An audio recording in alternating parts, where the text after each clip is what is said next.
Welcome back to the glory days of Wadsworth High football. 1967 was a great year of 10 consecutive victories after a very successful 1966 campaign where the young Grizzlies blanked their opponents for the first undefeated untied season in the school's history under Coach Dick Hunter. Coach Hunter went on in his career to his alma mater, Miami of Ohio, then on to the University of Michigan under Bo Schembechler. In leaving, I remember him telling us we could do it again. And sure enough, we did. Coach Hunter left behind probably the greatest staff Northern Ohio has ever seen. Coach Tom Dimitrov, Coach Roger Cecil, Coaches Tom Hampton, Dave Ring, Lori Niskanen, Bill Owenslager, Dick Manful, Herman Hirschberger, Jim Manring. He left the team in the able hands of Coach Laurel Mass, our new head coach.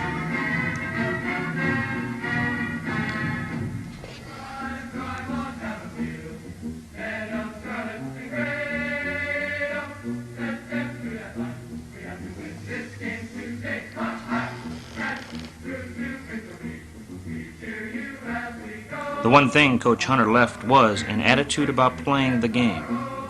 I'm sure all have never forgotten those rallies, the crowds, notoriety, the spirit, and total commitment of a community. And then getting the number 6 spot in the state rankings of AA football in Ohio. At this time, I'd like you to sit back and enjoy a nostalgia trip when we won them all. The glory days of the Grizzlies.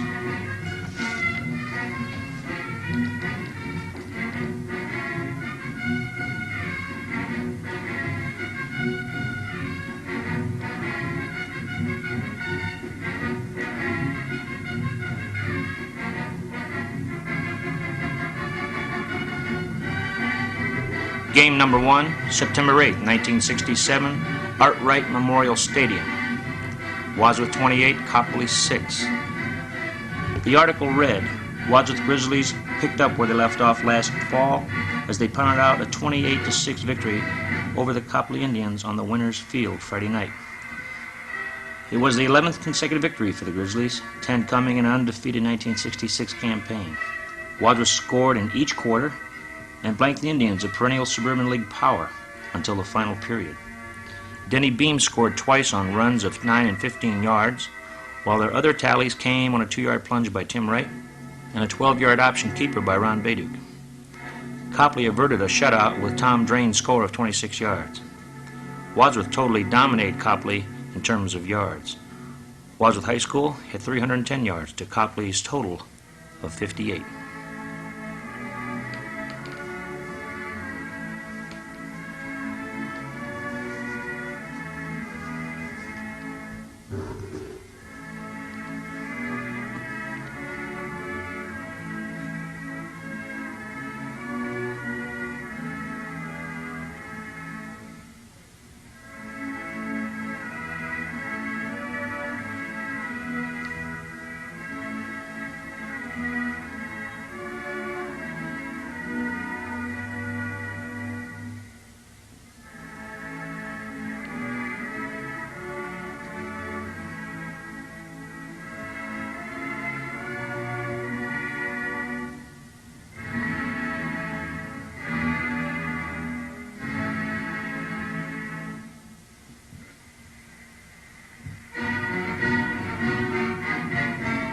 Wadsworth offense in 1967 was led by the devastating offensive line of Coach Roger Cecil.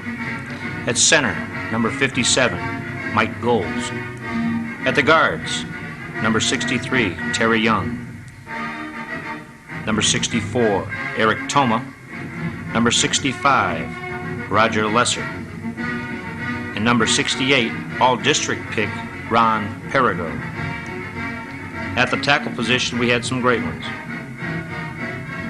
Number 70, Tom Rabatine. Number 75, Jack Rohr. Number 77, Joe Savage. At the split end position, we had number 84, Brad McKenna.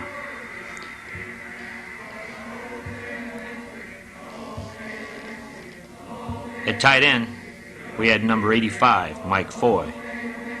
At quarterback, we had number 7, Ron Bayduke.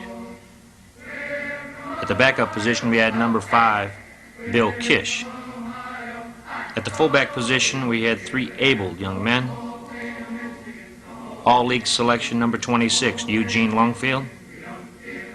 Number 32, Tim Wright. And sophomore, number 30, David Kirshner. At the tailback position, we had number 21, Denny Beam. And number 25, David Whitman. Number 41, Biff Houston.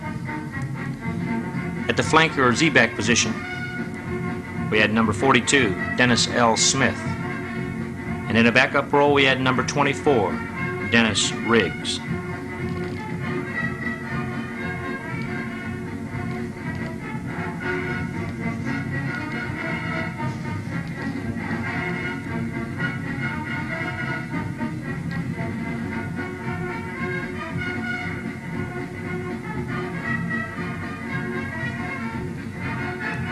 On the defensive side, we'll start with the secondary. Number 21, Denny Beam. Number 25, Dave Whitman. Number 45, Kit Kaiser. In the backup roles, we have alternates. Number 6, Joe Yakubik. And a new sophomore on the scene, number 82, Eddie Otanikar. At the inside linebacker position, we had some great ones. We had two-way performers, number 26, Eugene Longfield, and number 41, Biff Houston. In backup roles, we had number 64, Eric Toma, and number 84, Brad McCannon.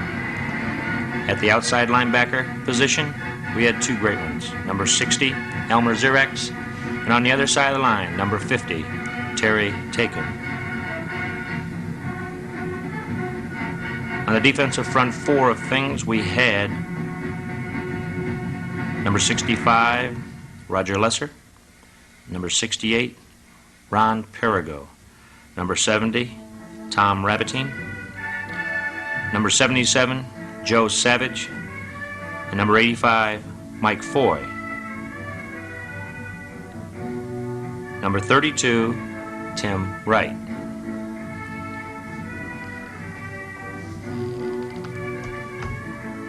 The team members in 1967, number 4, Craig Mullaney, number 27, Dave Mokris, number 29, Pat Tye, number 33, Jeff Ververka, number 47, Tim Priest, number 52, Jim Lowe, number 54, Eugene Bill Kearns, number 61, Jack Ollum, number 62, Ray Smishak, number 66, Greg Mills, number 67, Rick Savage, number 72, Mark Janke, number 73, Kim Schatz, number 74, Gary Labenthal, number 76, Thomas Offmuth, number 78, Ron Smishak, number 79, Larry Fix, number 80, Gary Spence, number 81, Ken Potts,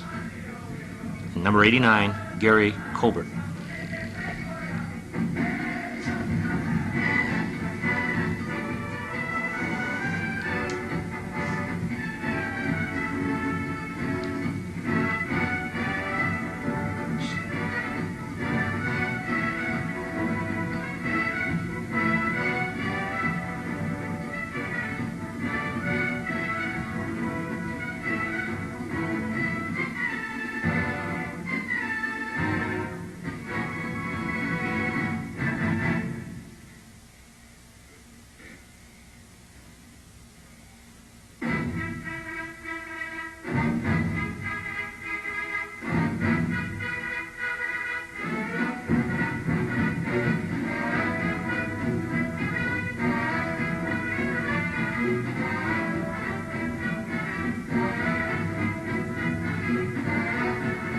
Houston was a wild man.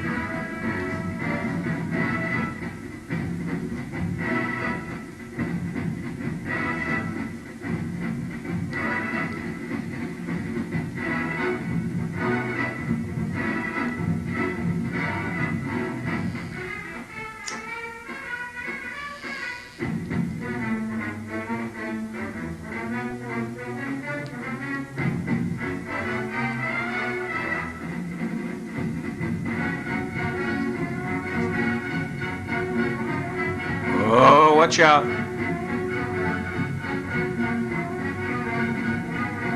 You're supposed to block that guy, hillbilly.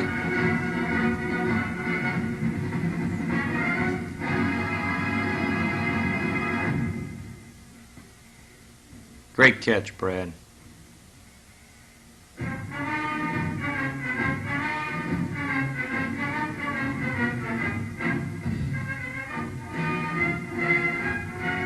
Right, you always got blocked on the kickoff.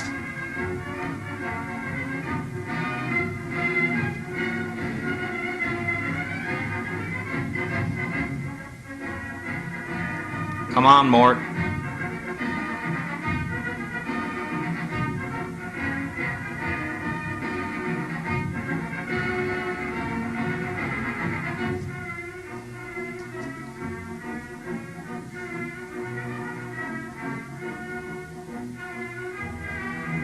Contain.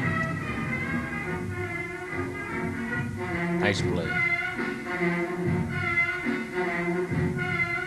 It was Wild Man Houston again.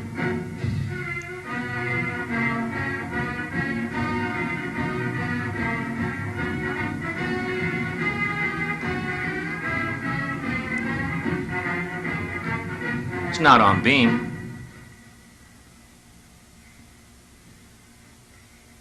Or is it on Houston?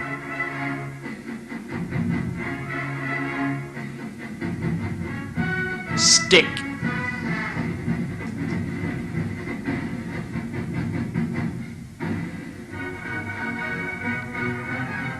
Nice job, Terry. Get him, Mort. Thump.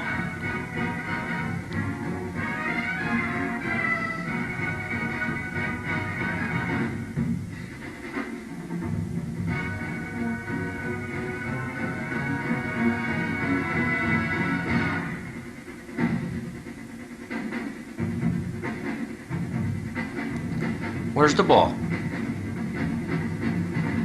1st and 10 Grizzlies.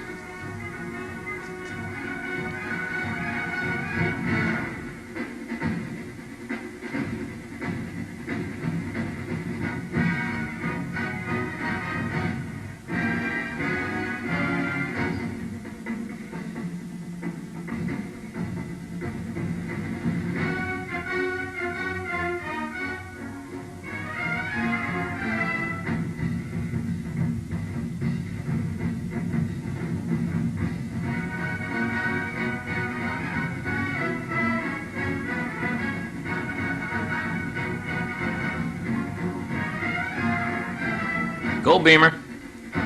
Great block, great cut. 6. Kiss your quarterback. Zinged it to Biff.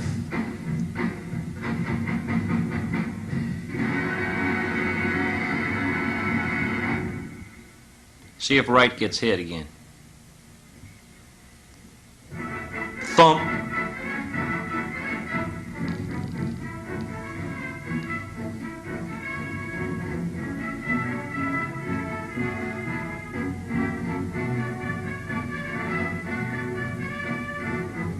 Another flag? Must have been on Beamer or Houston. Come on, Brad. Good hit.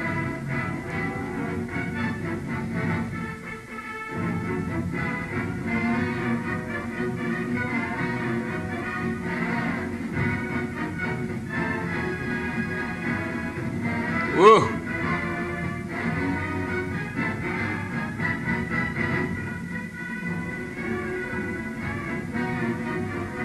Stonewall.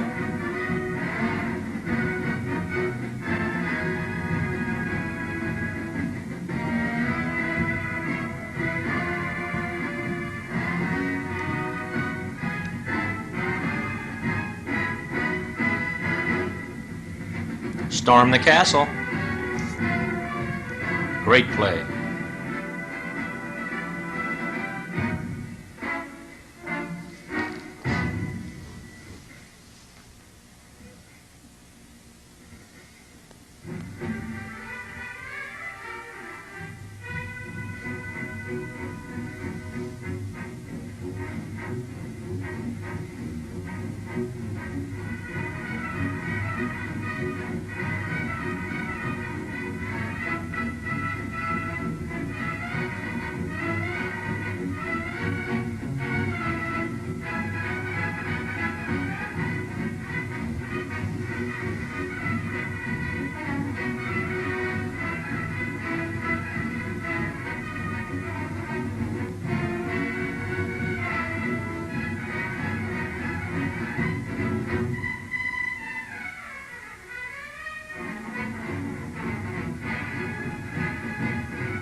Freight rush.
And Copley finally scores. To try for the extra points.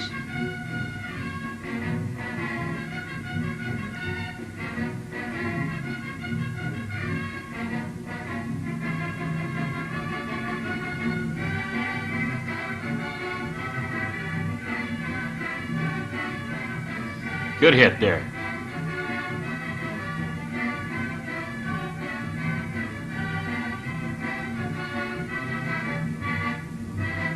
Real good field position.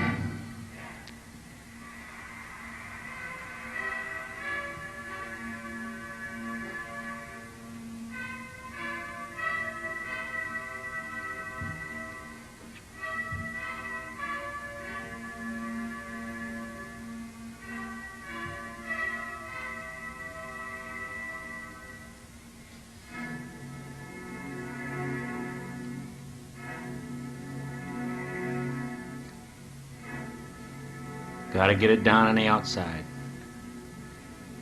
Biff to kick.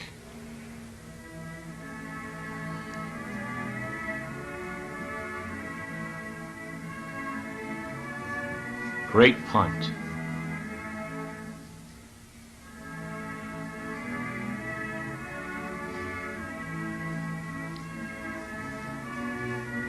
Crunch. 21-6.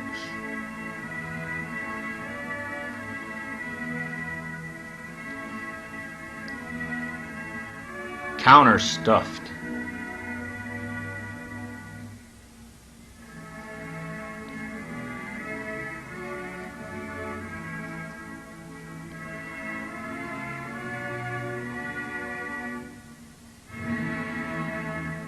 There goes a helmet.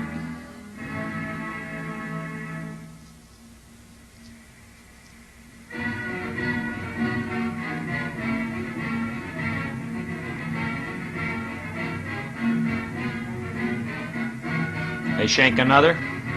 Good field position. Off tackle left. Ah.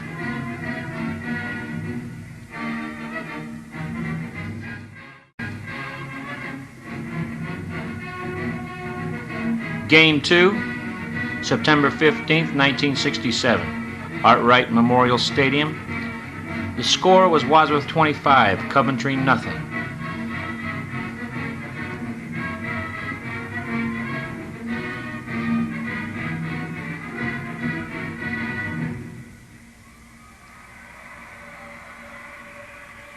The article, written by Phil Miracle, read that the Wadsworth High School Grizzlies overcame a rash of offensive errors and more than 100 yards in penalties to crush a Husky Coventry Comet 11, 25-0 last Friday night before a packed house at Wright Memorial Stadium. Despite the mistakes, which cost at least 2 touchdowns, the Grizzlies looked even tougher than they did in Belding Copley in the opener. The victory was the 12th in a row for Wadsworth and was particularly satisfying coming over a former Metropolitan League nemesis. The Grizzlies rolled up 303 yards on the turf behind a well-drilled offensive line. Shifty Dennis Beam collected 133 yards, and Huey Longfield racked up 108 before leaving the game with a shoulder injury.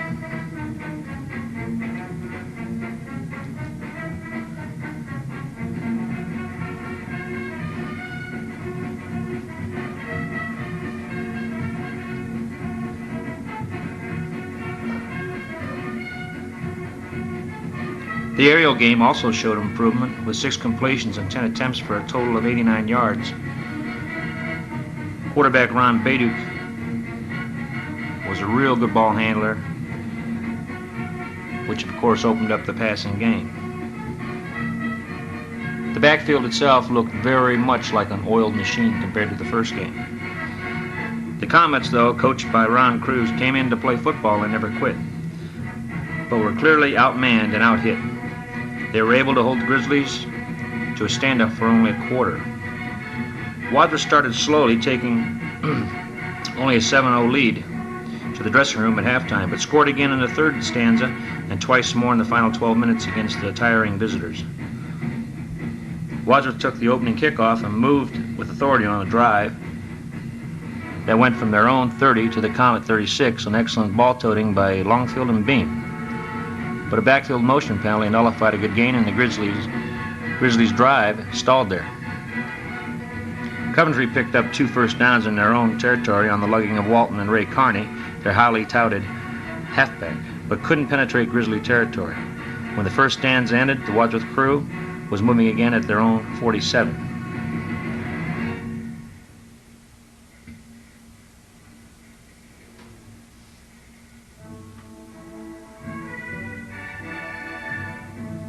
There goes Carney.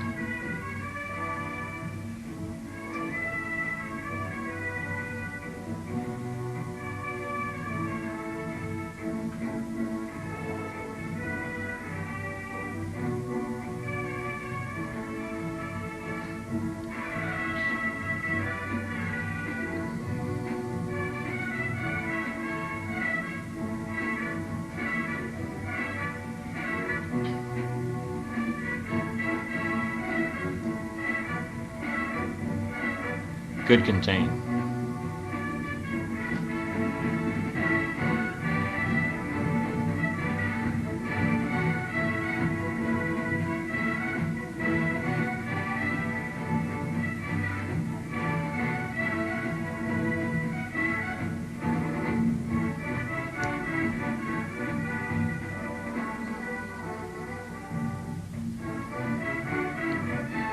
Longfield carried to the Comet 48, then broke up the middle to the 26, but the opportunity fizzled when Coventry's Carney recovered a bare fumble on the 20.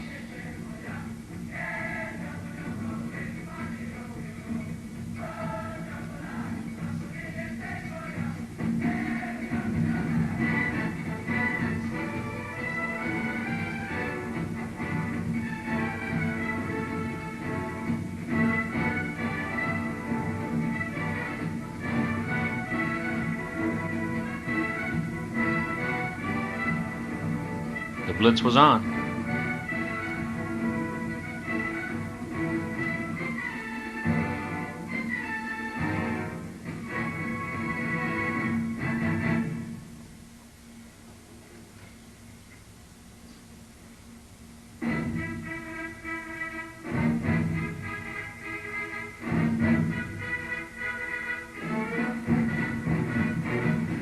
Go, Beamer.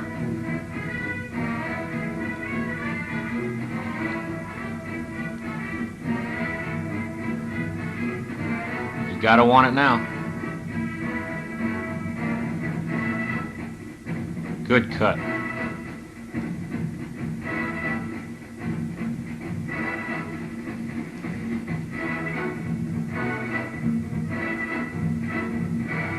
Just pick up your feet, you'll get the handoff.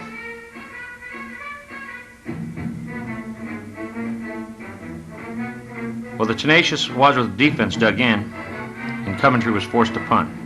The boot was only a 23-yarder, and Wadsworth's offensive unit took over again on the visitors' 47.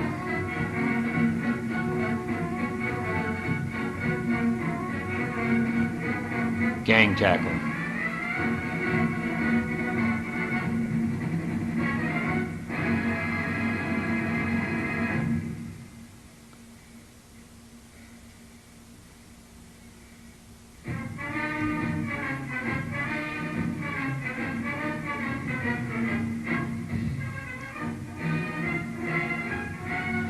Beam picked up 6 yards, then Longfield gained 7 to the 34.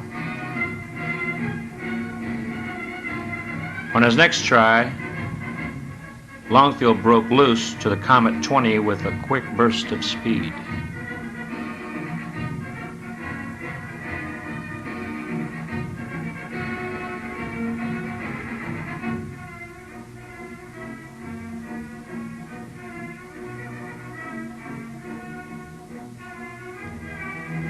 Great job of blocking. Good cut.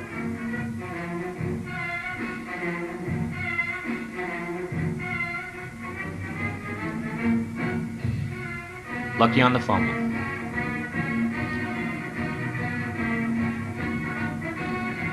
It took 4 plays with Beam and Longfield alternating to take it to the 1-yard line, where Longfield cracked over the goal line behind Chris blocking on the right side. Tim Wright's boot split the uprights to make it 7-0 with 3:55 remaining in the first half.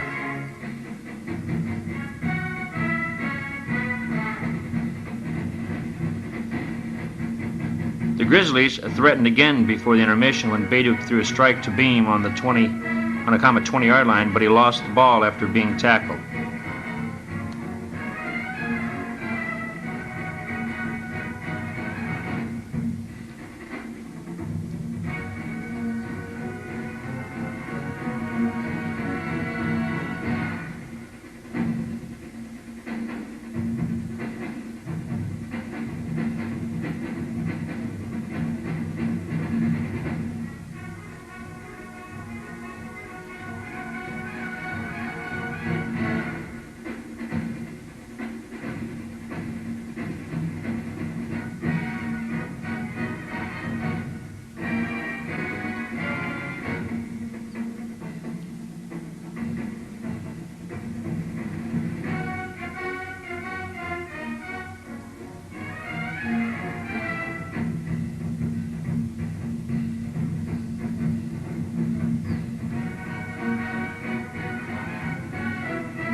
Good job, we get out of bounds on that one.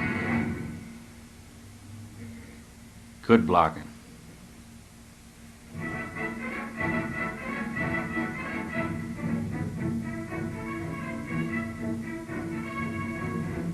And motion.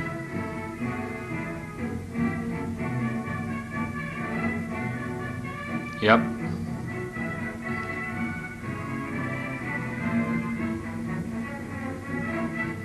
Gotta have this now.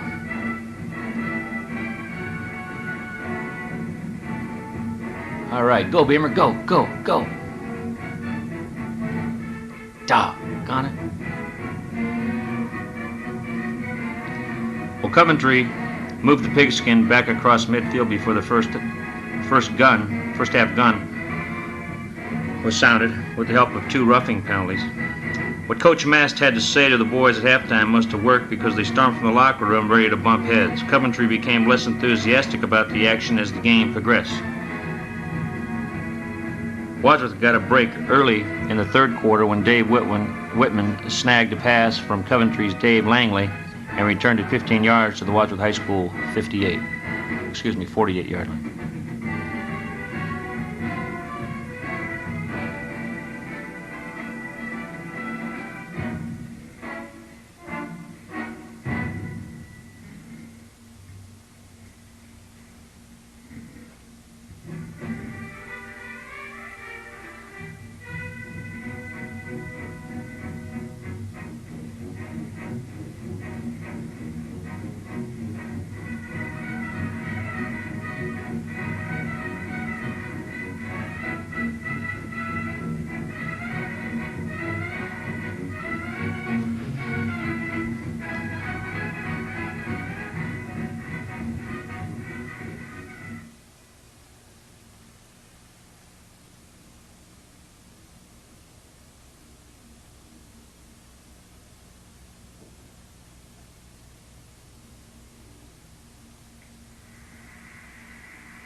Nice run. Longfield swept right in, then cut back with a good move and rolled all the way to Coventry 33.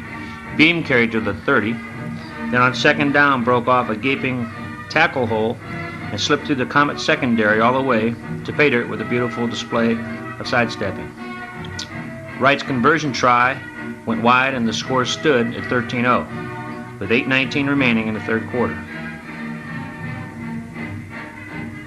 As the offensive team picked up momentum, the defensive side of things became even tougher, and the Grizzlies got the ball right back when Carney punted to the Wadsworth 25-yard line.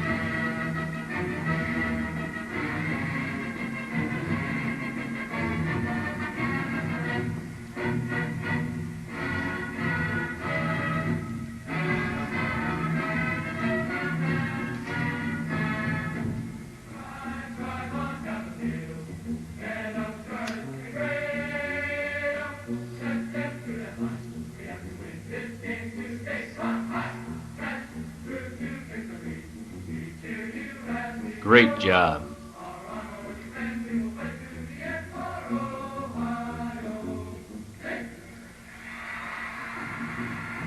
Put the hat on him.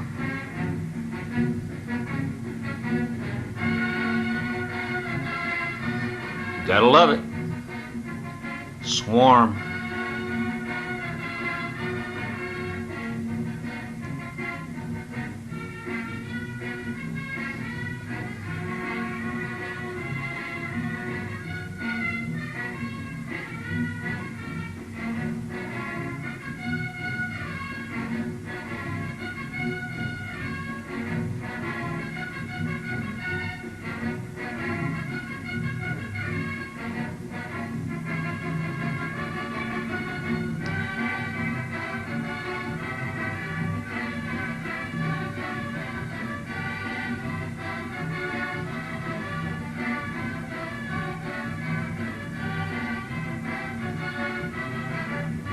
Must have thrown it away.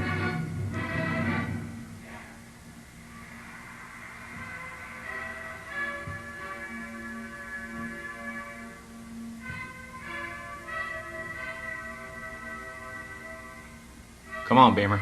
Great move. Cut. Go. All right.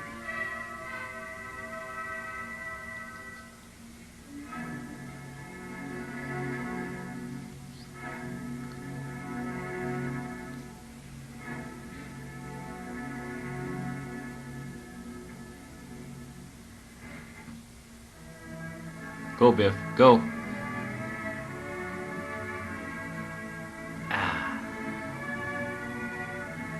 We get a flag on that.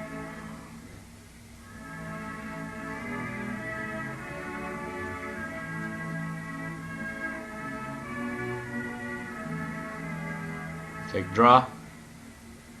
Screen. Go, Beamer. Good block. Come on, need some blocks. All right.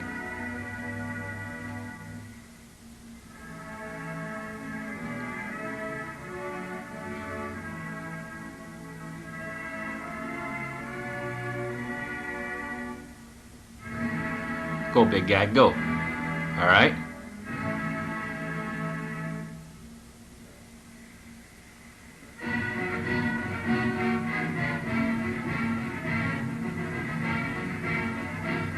Okay, got a few. Pass is a little late. Go, Tim, go. More like it.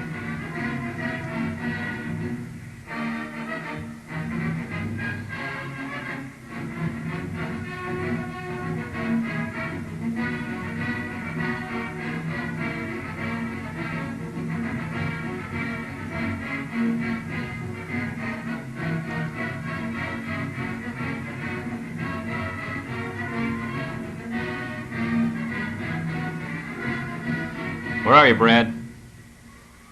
Catch it. All right.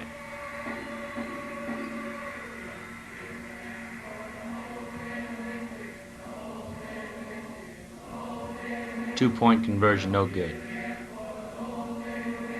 Will Wright get blocked again?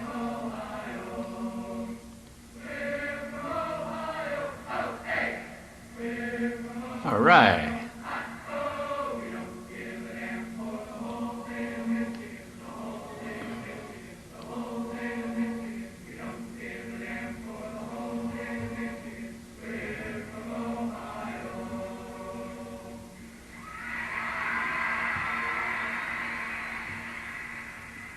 Well, as you can see, 2 plays into the final quarter, Beatty flipped a 5-yard pass to Brad McKenna, who did a perfect Z out in the corner of the end zone for the 3rd Wadsworth High School touchdown. The Grizzlies failed to convert, again on a running play, and the score stood at 19-0. Coach Mass used several second-liners on offense and defense the rest of the way, but they managed to tack one more score on the board when Wright bowled into the end zone from the 1 to cap a 56-yard march. Highlight of the drive was a halfback pass from Biff Housen to McKenna, who made a spectacular grab on the Coventry 17. The play itself covered 33 yards. Junior Dave Whitman raced 16 yards to the 1 to set up Wright's touchdown with 2:04 remaining in the contest. A pass for the extra points failed, and the final count stood at 25-0. The Grizzly offense was so impressive that the defensive effort might go unnoticed, but the improving stopper crew put on a spectacular show, stopping the Comet running backs in their tracks all evening. The front 4 effectively bottled up the running game, and the linebackers were particularly effective. Not to be forgotten was the excellent pass coverage provided by the Grizzlies' deep secondary. The Mogador scouts watching were probably encouraged by the fumbles and the excessive penalties, for they couldn't have been too happy about the aggressive, hard-nosed type of football that the 67 Grizzlies have displayed in their first 2 victories.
halfback pass.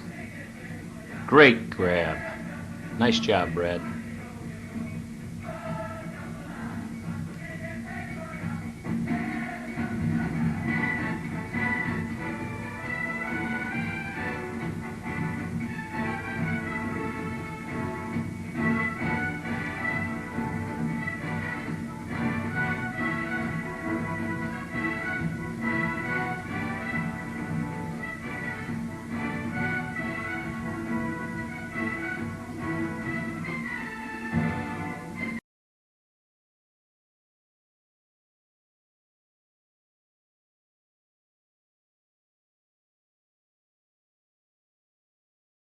Game number 3, September 22nd, 1967, Arkwright Memorial Stadium.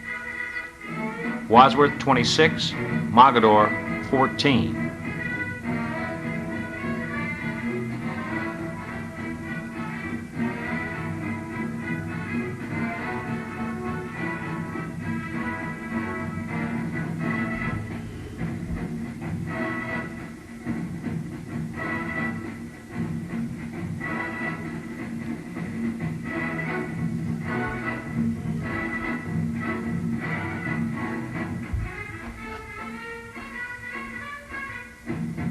The article written by Phil Miracle read as follows.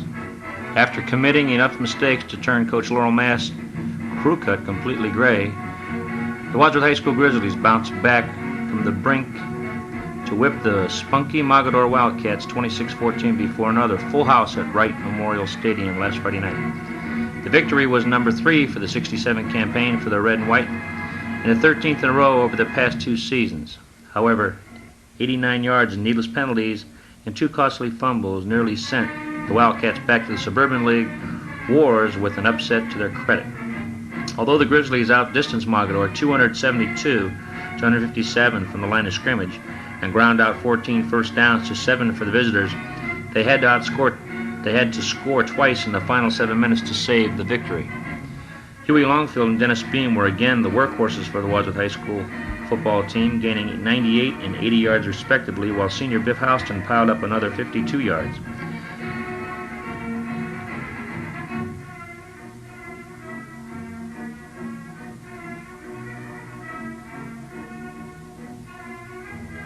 Wadsworth was completely shut out in the passing department, going 0 for 2. Mogadore's slick junior signal caller Steve Broderick picked apart the Wadsworth High School secondary with 10 completions and 19 tosses for 119 yards. Several of his passes were dropped and one was intercepted. With the Grizzlies leading 13-0 in the third quarter, Mogadore stormed from the dressing room to score twice in 10 minutes, both times after Wadsworth fumbles. On the first offensive play of the second half, Longfield fumbled and the Wildcats' Paul Nelson hopped on the pigskin on the Wadsworth 35-yard line. A few plays later, Broderick tossed a screen pass to Jerry Somerville, who dashed to the 23, and 2 plays later he found Nelson open on the 4. Broderick slipped in from 1, then passed to Tim Schaefer for the extra points to make it 13-8. After following kickoff, Wadsworth lost the ball again, and this time Walt Jenkins recovered for the visitors on the Wadsworth High School 4. Nelson slashed to the 25 up the middle, then Somerville picked up 10 more through the disorganized Grizzly line. 3 plays later, fullback Tom Miller broke in the end zone from the 4-yard line to give the charged-up visitors a 14-13 advantage. The Grizzlies appeared confused, shaken up, and surprised, but they weren't beaten yet. Beam returned the Wildcat kickoff to the Mogadore 45 to put the Grizzlies in good field position, and Longfield picked up a first down on the 34 as the third quarter ended. Beam then slipped free to the 18, but the attack bogged down there and ran out of gas on the Mogadore 11. But this time the defense wasn't budging, and Mogadore's Ward had to punt out of his own end zone. Beam fielded the boot on the 36 and made a beautiful move as he returned all the way to the Mogadore 15. His run back gave the team a real lift. Longfield carried twice to the 5-yard line. Then Tim Wright took over at fullback when Huey pulled a muscle. Wright promptly smashed into the 1-yard line, then bowled over behind some fine blocking to put the Grizzlies ahead again, 19-14, with 6:29 remaining in the game. He booted the extra point, and the lead grew to 6 points. With time running out, With time running short, Biff Houston cut in front of a Mogador receiver to intercept a Broderick pass on the Wildcat 4. Beam circled in on third down to the Mogador 20, then Longfield carried to the 15.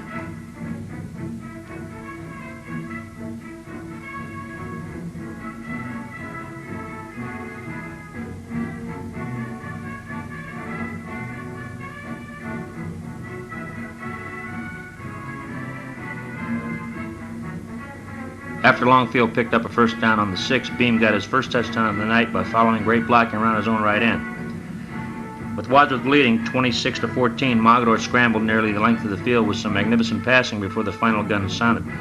The game that ended so wildly started out like a dull one-sided affair.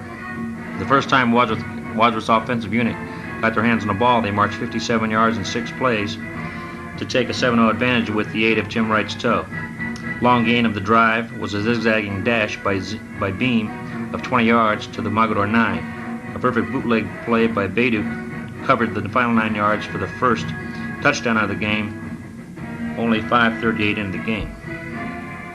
Mogador moved briefly with the help of roughing the passer penalty, but finally had to punt when Tom Rabatine nailed the quarterback before he could get his pass away on third down.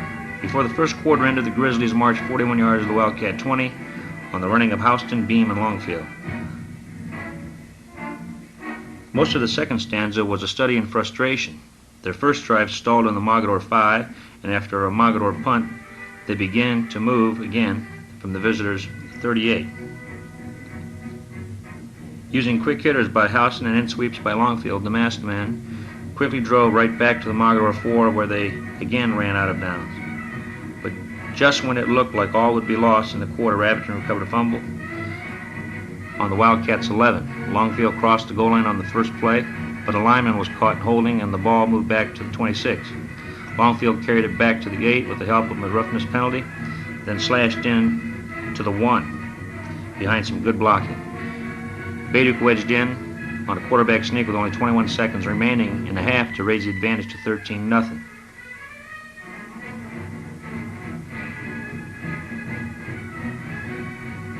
At the time, it looked like the Grizzlies could have marked their score any way they wanted, but it didn't turn out like that.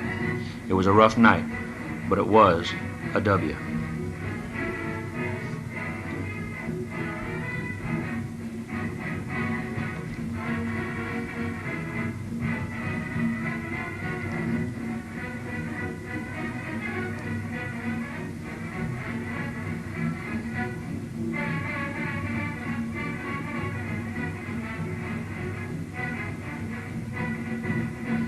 Got the first down. Let's go.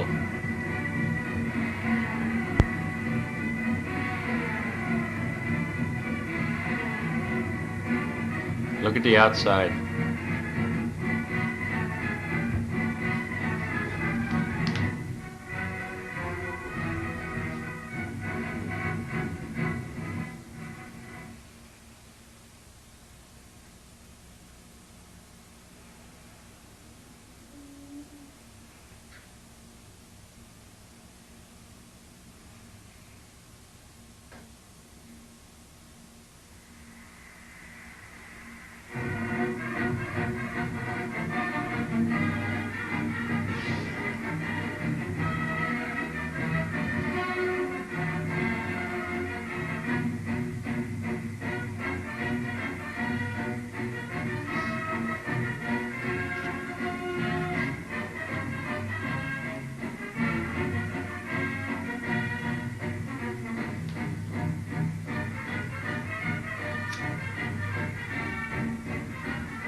Throw it. A little late. It would have been 6.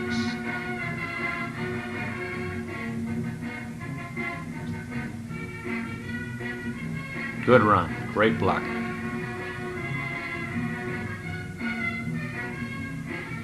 First and goal.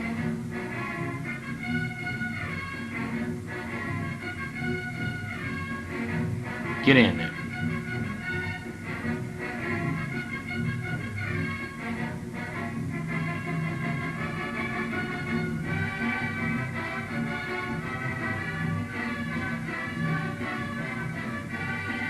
Nice job, goals.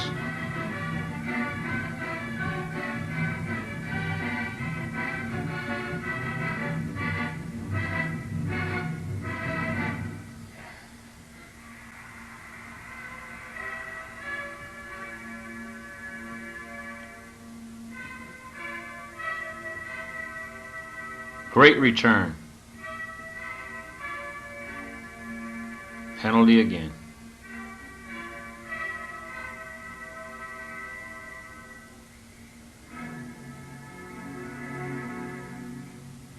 Having problems with the big tackle.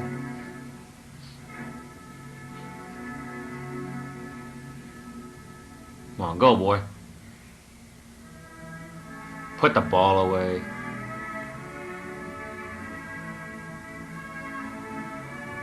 Mogador's ball. Swarm him. Swarm him. Great job.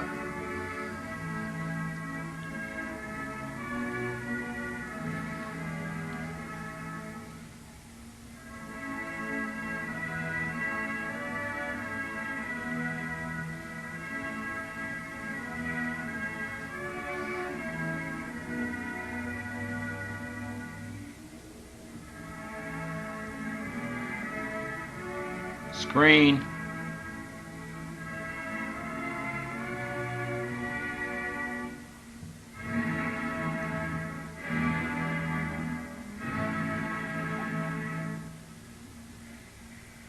All right, good sack.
Great kick.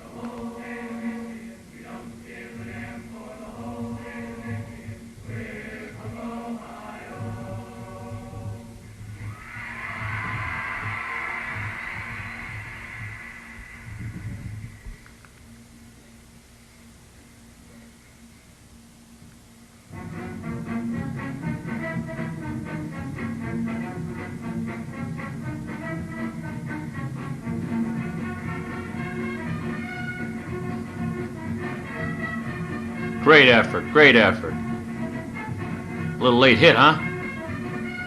Get in his face, Beam.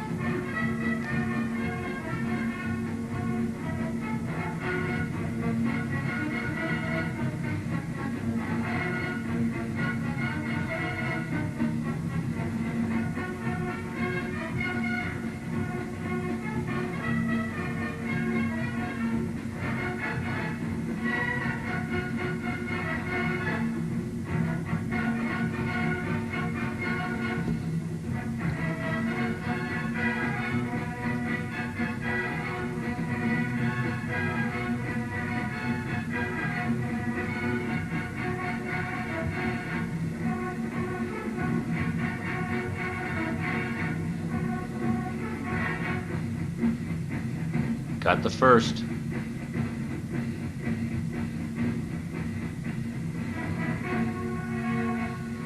Yeah, I should have been calling that one.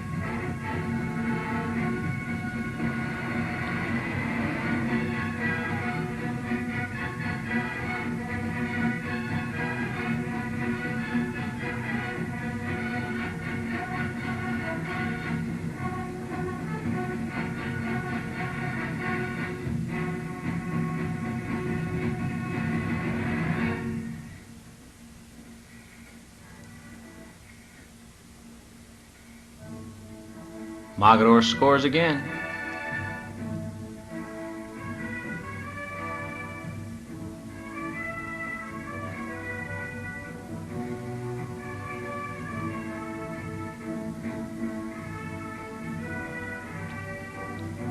We gotta suck it up now.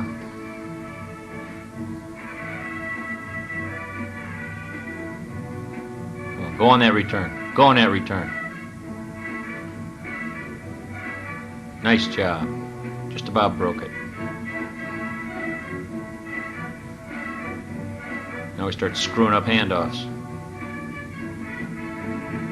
Still gained by 7.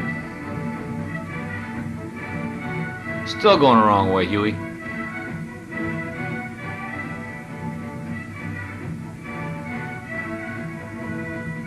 It's like a Chinese fire drill.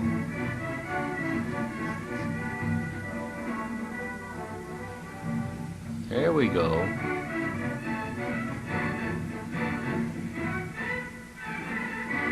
We gotta make it happen now, guys. Pop it. Go, Beam. Go, Beamer. Nice job.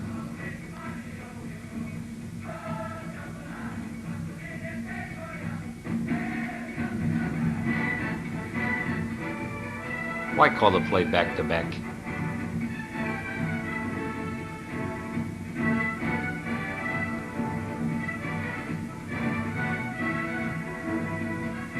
Gotta take it in.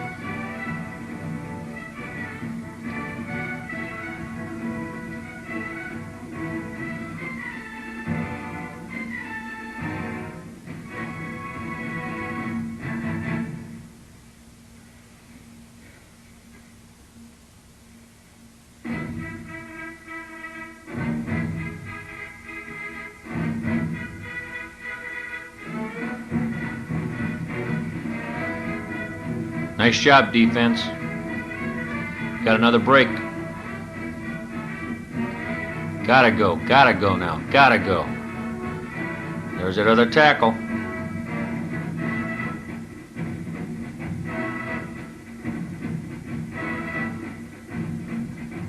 More like it. Got that first down. Let's take it in. Come on.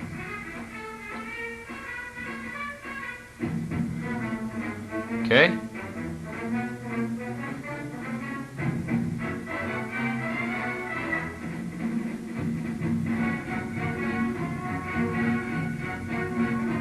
Wow.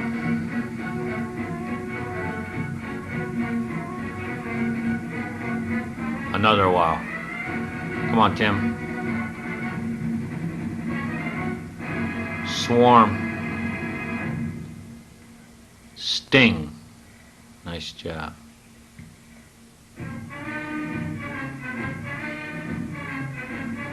Well, we gotta ice this thing now. 6 minutes to go.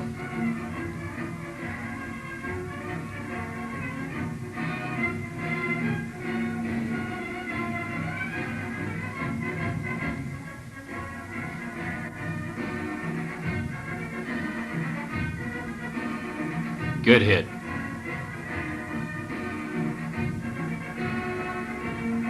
Come on, we gotta get some heat on this guy. All right. Got that interception. Let's take it in. Let's put the nails in the coffin, fellas. Pound them in. Let's go. Okay, Biff.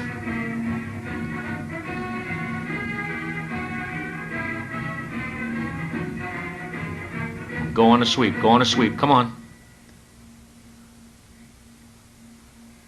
Nice job.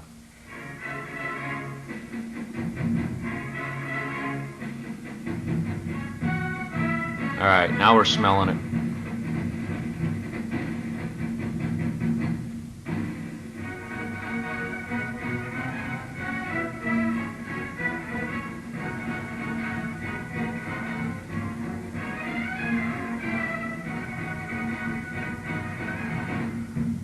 Good.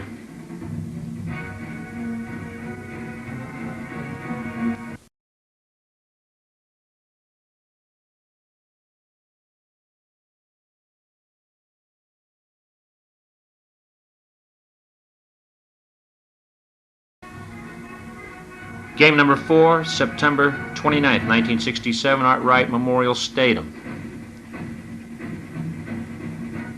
At the stadium that night, the rivalry, Wadsworth and Orville.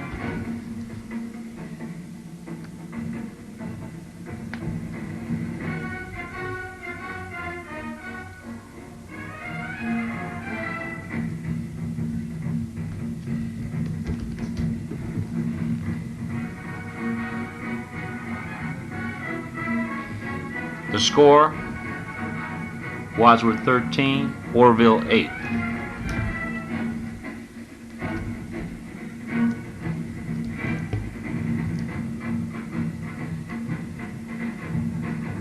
The article by Ben Spakowski read as such. Opening their defense of the Chippewa Conference title last night, Wadsworth Grizzlies were put to their sternest test of the season before subduing the Orville Red Riders 13-8 before a parents' night crowd at Wadsworth. Taking over the favorites' role in the league didn't come easy, the Bears being required to come from behind for the second week in a row. Hardly had the fans settled back into their seats when the fireworks started. 3 plays after the kickoff, Orville was forced to punt.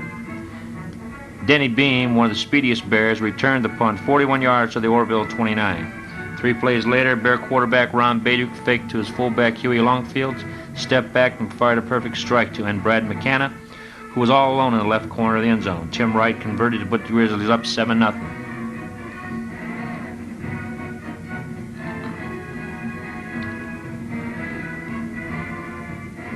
Orville fought back quickly following the kickoff. Doug Barnett gathered in the ball on his own 5-yard line and took off the sideline.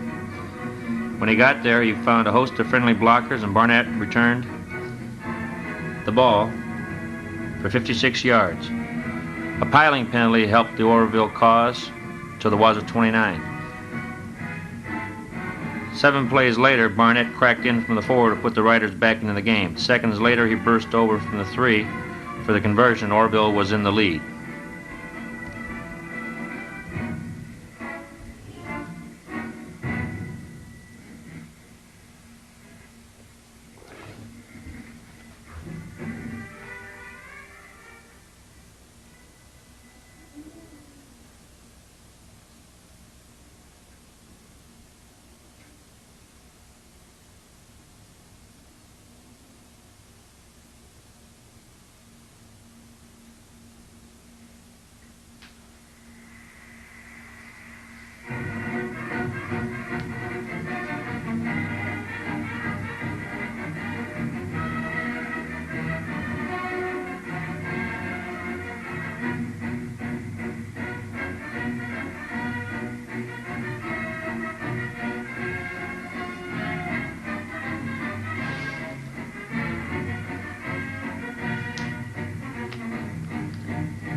Both defenses settled down then, with 5 minutes left in the first period.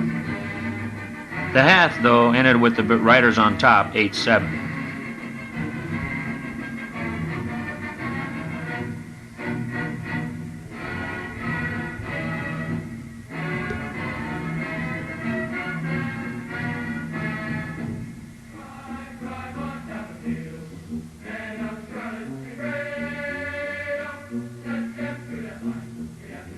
This game was a war.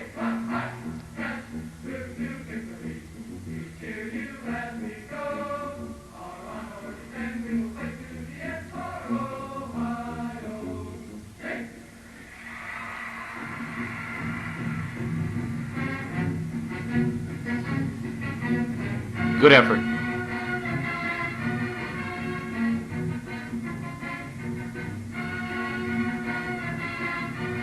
Get the heck out of there.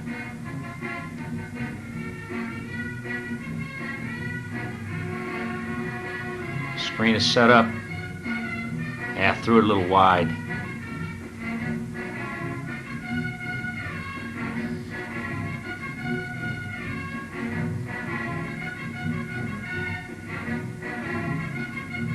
Nice job on the counter.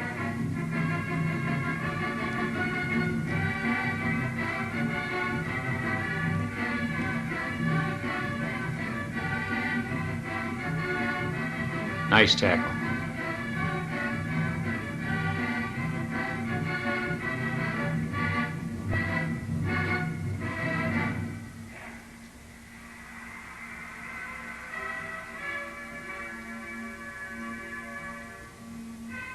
Great block.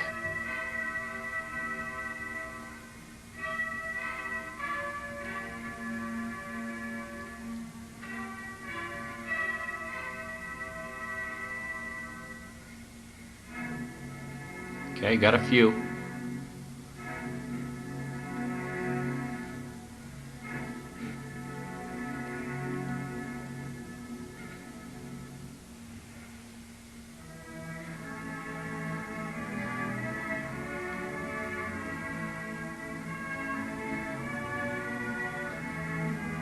They're sticking.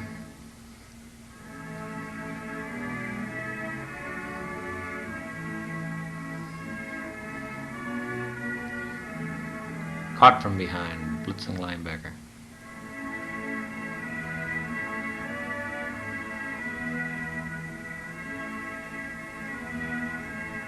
Whole hell of a lot of red coming there.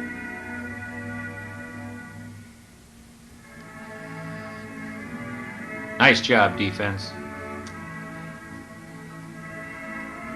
Should have had him back here a little ways though.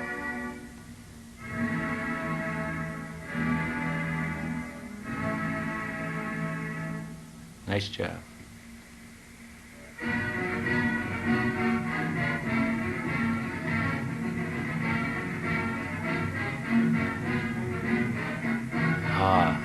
Just about. Had a clip.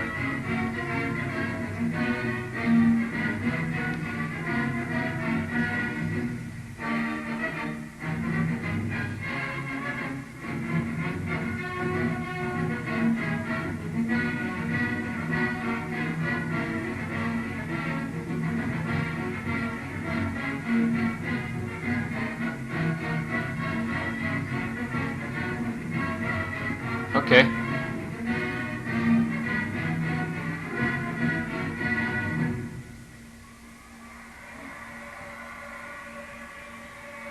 We got to mix it up more.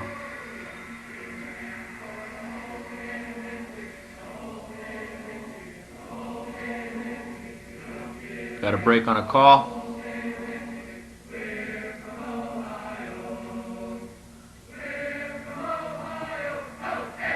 Got to cut off the backside.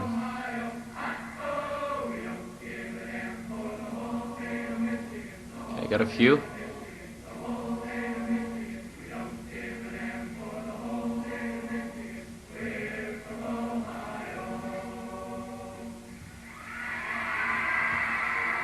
Very difficult to run wide on these guys. Come on, get rid of it or get back to the line.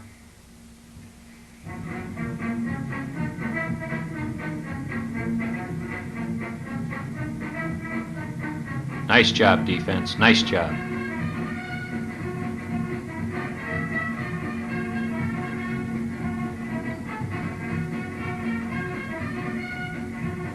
Another great job.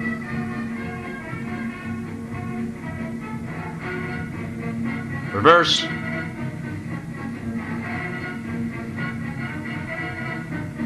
Okay.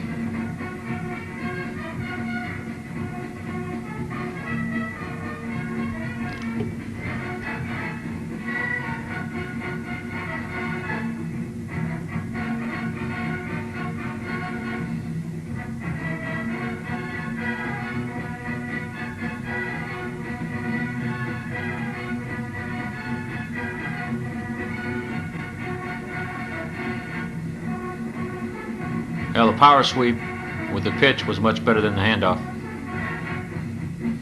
More people around the corner. Late in the third period, the Bears began their final and winning touchdown drive. Tom Rabbitine, a Tiger for the Bear defense all night, broke through on 3rd and 7, reverse, and threw Bennett for an 8-yard loss. That's Barnett. The Riders were forced to punt from their own territory. Beam returned the punt 14 yards to the Orville 41. Dave Whitman cracked the middle for 4 yards. Longfield got 13 and first down on the 28. The Bears made only 4 yards in the next 3 plays as the Orville defense stiffened. But Bayou Kid Beam on a screen pass good for a first down on the 4-yard line on the 4th down play. 2 plays later, Longfield bullied into the end zone to give the Bears their winning margin. An attempt for a 2-point conversion failed as Bayou's pass fell incomplete. The fourth quarter returned.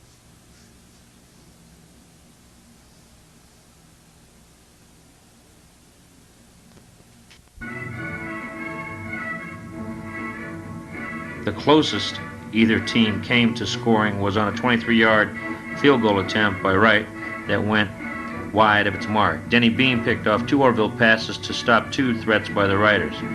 Wadsworth again held the edge in stats, getting 175 yards on the ground and aiding 48 via the airways. Orville mustered only 69 yards for the game, 60 of them coming in the first half.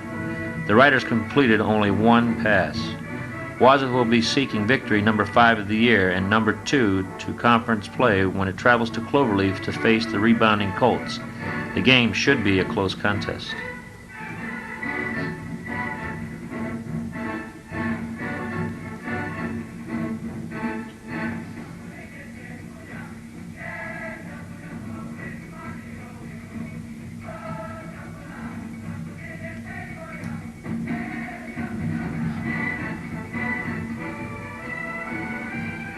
Great job of blocking there.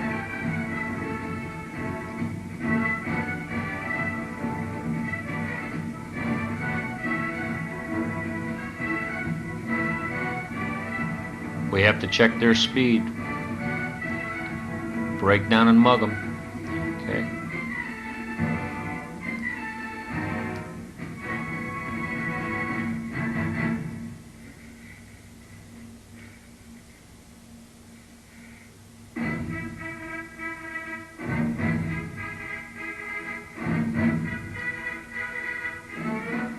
Nice job on the counter again.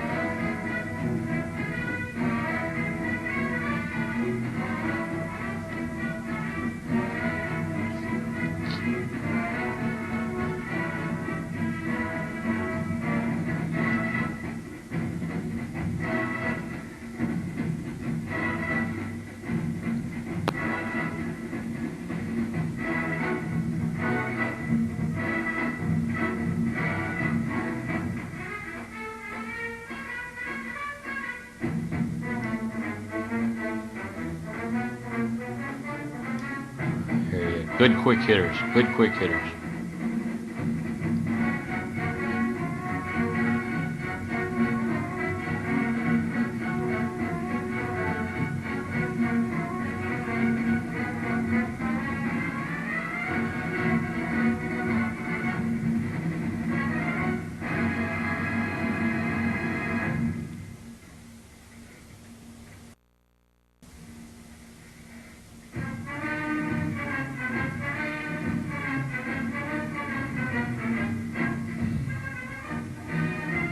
The outside's there.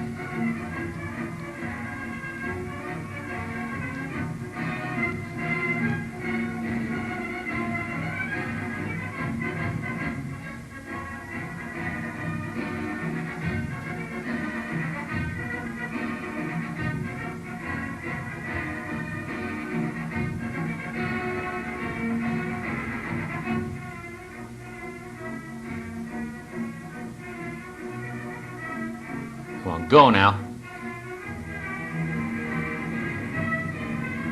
Outside's been open all night.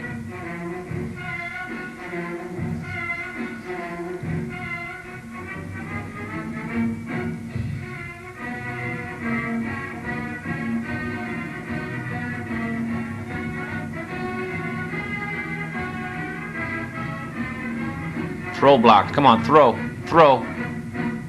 Yeah, we're too late on the throwing. Too late on throwing the blocks.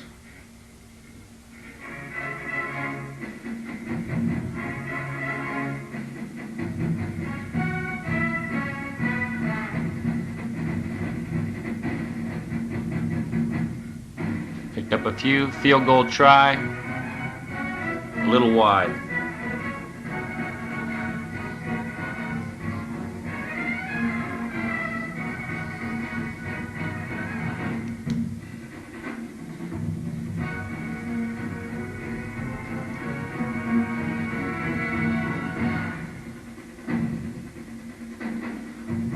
Great hit. Still caught the darn thing.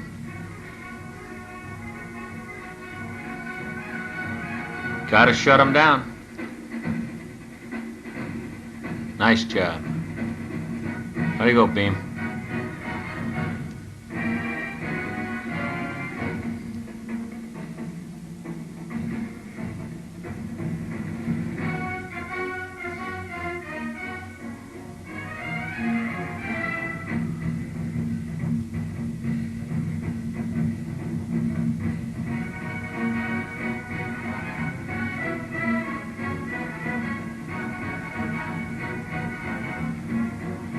Way to have the folks there. Nice hit.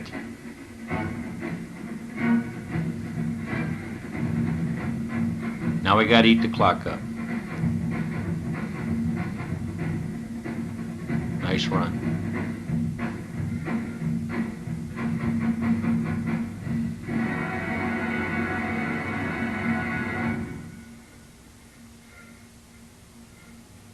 Don't take any prisoners. Time to mug and maul.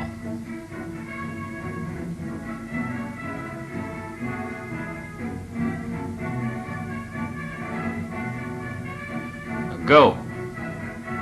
Nice block. All right.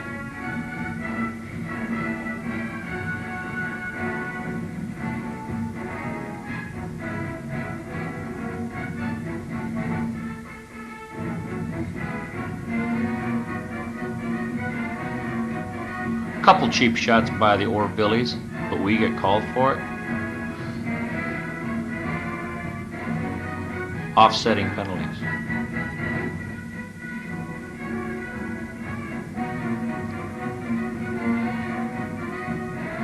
Nice isolation.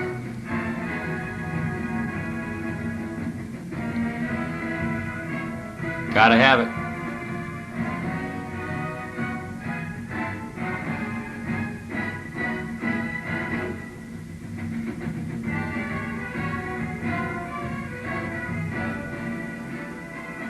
Yeah.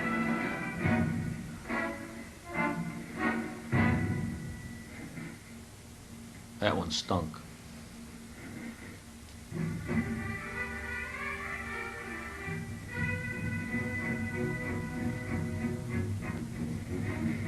Nice move, Beamer. Come on.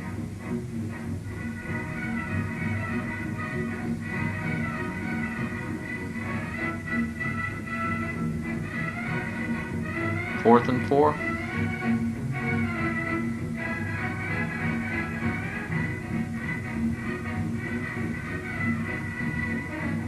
Come on, you gotta get it. No way.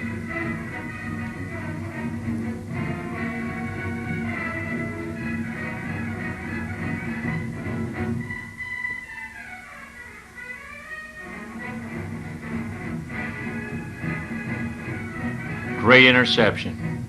Good block. Another good block. All right, nice job.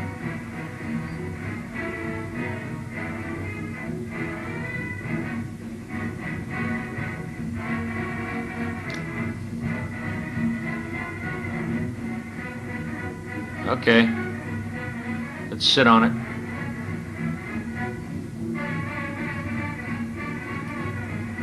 Flag on Orville. Advances the ball. Off tackle left along field. Picked up a few. Win the game.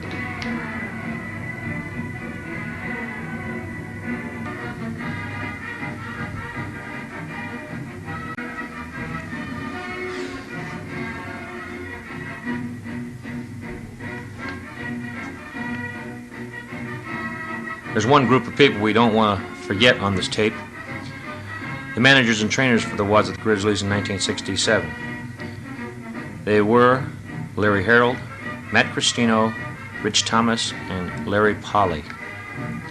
Game number 5, October 6, 1967. Wadsworth 42, Cloverleaf 32. The Grizzlies were just too good for the fired-up Colts. The article read, "The crisp fall air was literally filled with footballs last Friday night when the Wadsworth unbeaten Grizzlies traveled Route 224 to meet the Cloverleaf Colts. When the final whistle sounded, the Grizzlies had registered a 42-32 Chippewa Conference victory over the spunky Colts, but those who saw it know the game really wasn't that close.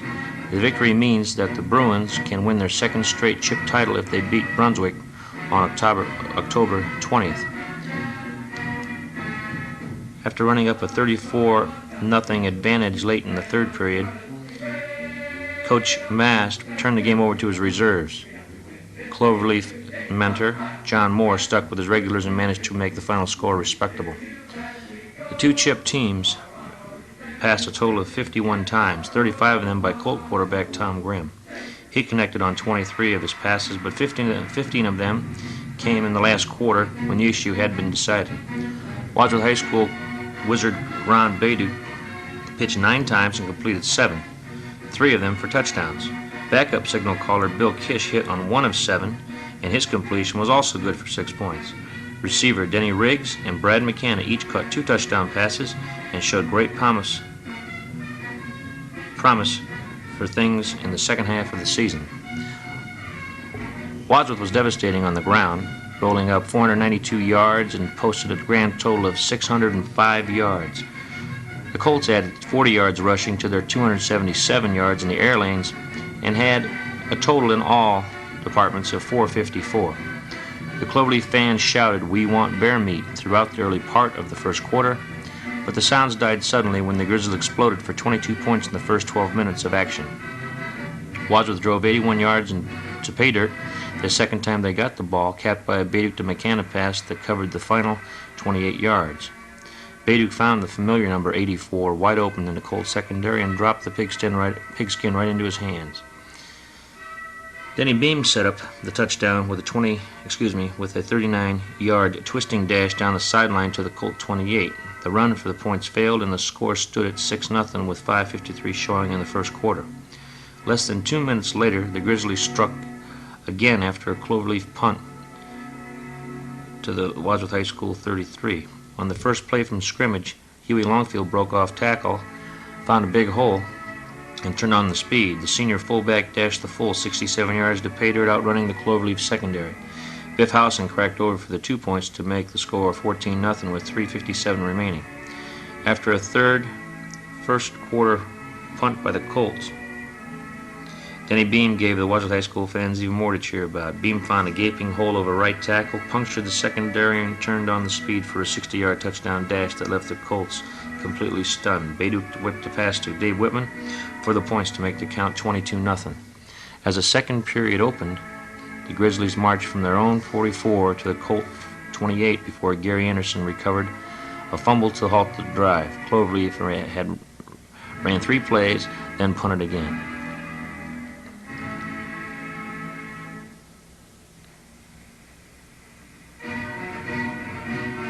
After a clipping call on the return, the Wadsworth High School 11 put the ball in play at their own 35. Whitman and Longfield alternated to the 32.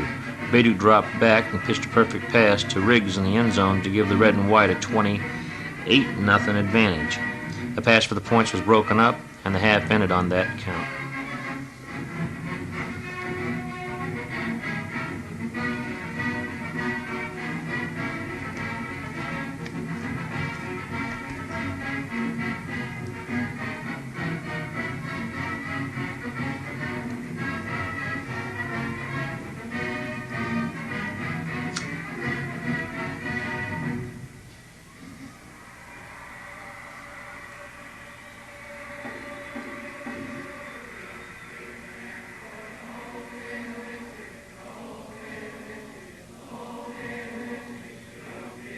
Big stick.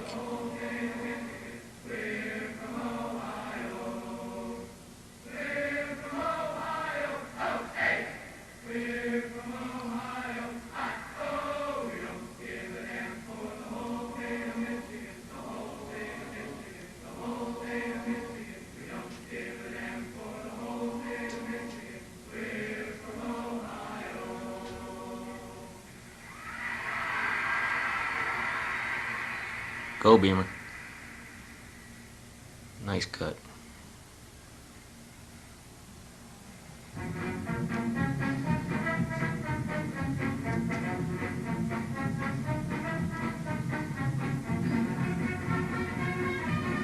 Okay, Whitty.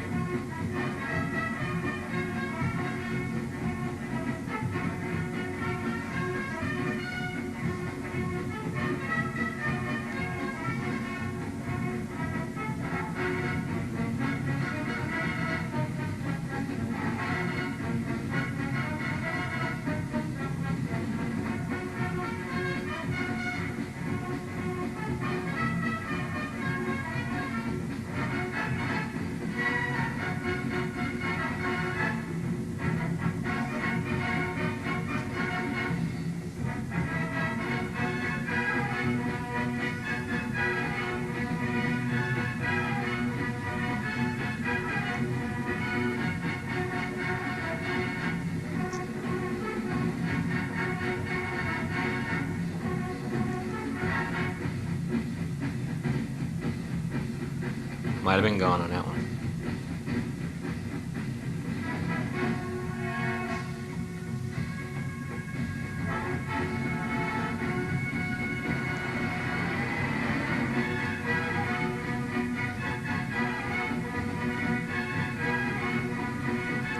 Strike. Go, Riggs.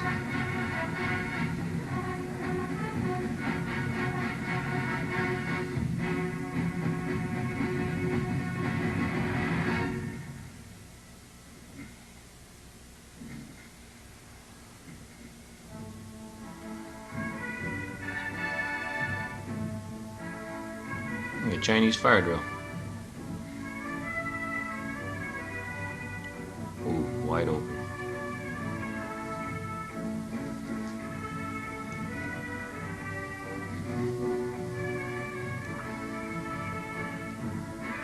Yeah.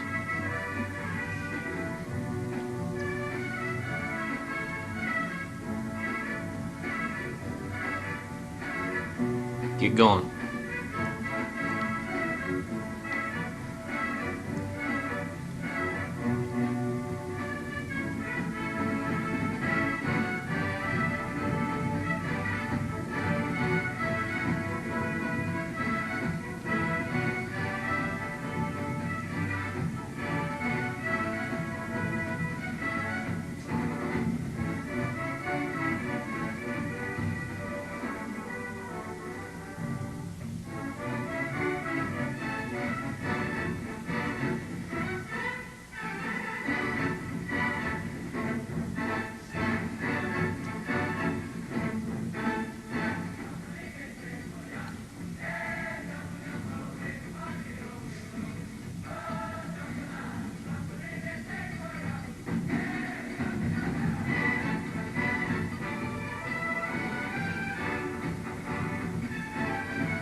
Good field position.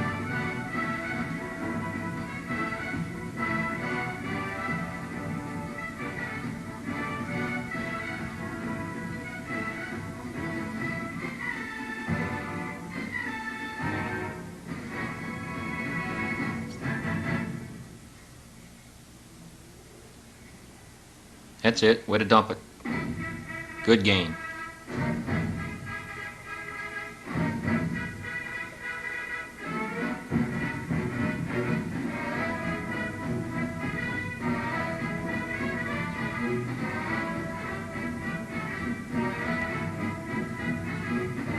Damn fumble.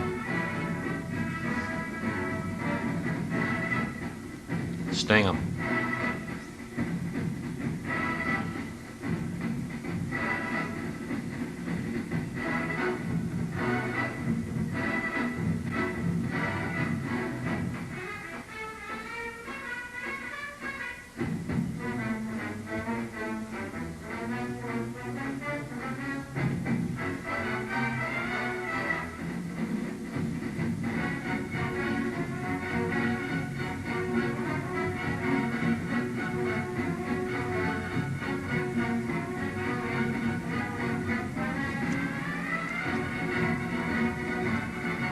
Get the big one, man. All right, Riggs.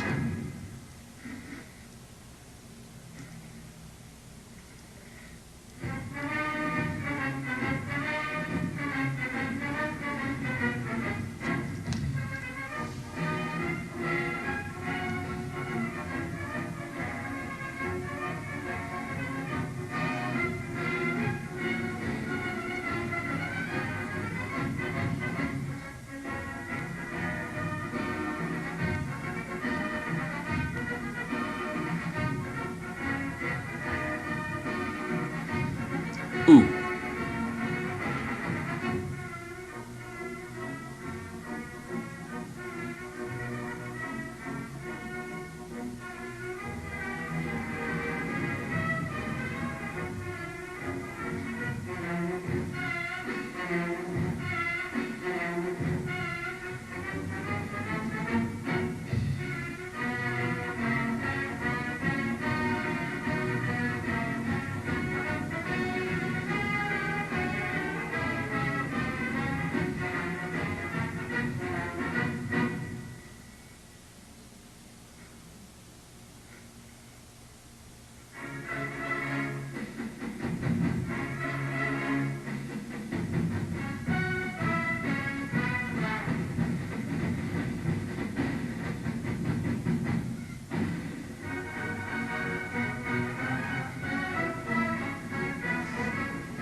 Don't be getting fancy on me.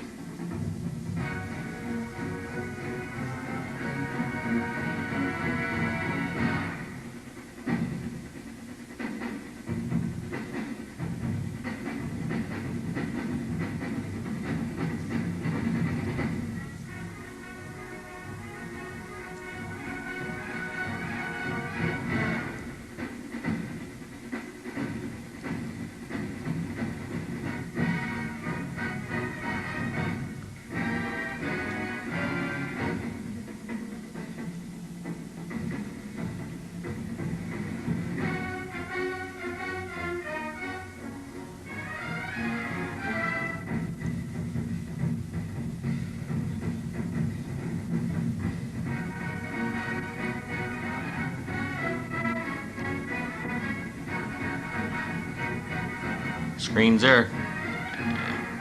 One block.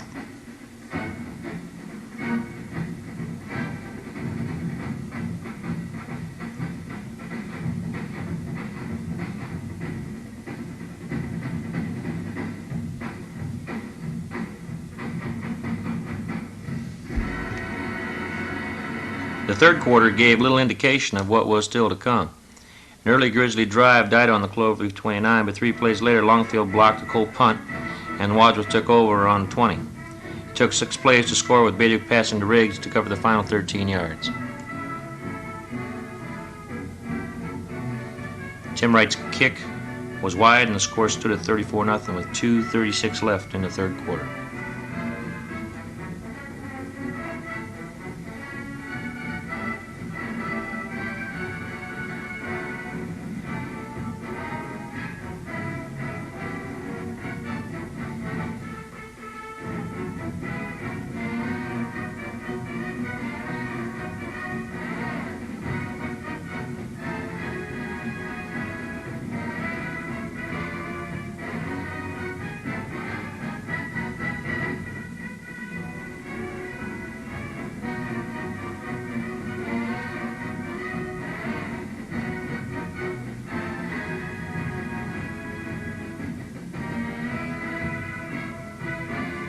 That's the way to want it.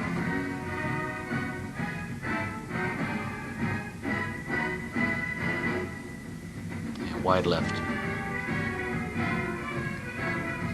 Cloverleaf finally got rolling after the following kickoff when Grimm passed to Doug Wogelmuth on the Wadsworth High School 33, then hit Jim Carter on a perfect 33-yard scoring pass that set the home fans off for the first time. Grimm then hit Darrell Albrecht for the points to make it 34-8 as the third quarter came to a close. After mass Wadsworth High School substitution, Cloverleaf really got up ahead of steam in the fourth quarter. The 12 minutes lasted what seemed like an eternity as the two teams took to the air and ran 49 plays. The game did not end until 10:35, and by that time, many of the fans were home. The Greeleys got their first and final touchdown early in the stanza when Beam picked off a grim aerial on the Wadsworth High School 35 and raced 33 yards to the Cloverleaf 32. 2 plays later, Bill Kish lofted past to Brad McCann, who was all alone in the end zone to raise the advantage to 48. Kish ran for the points to make it 42. With 10 minutes remaining, the Colts managed to add 24 points to their total.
Game number 6, October 13th, 1967, Maurer Field, Worcester, Ohio.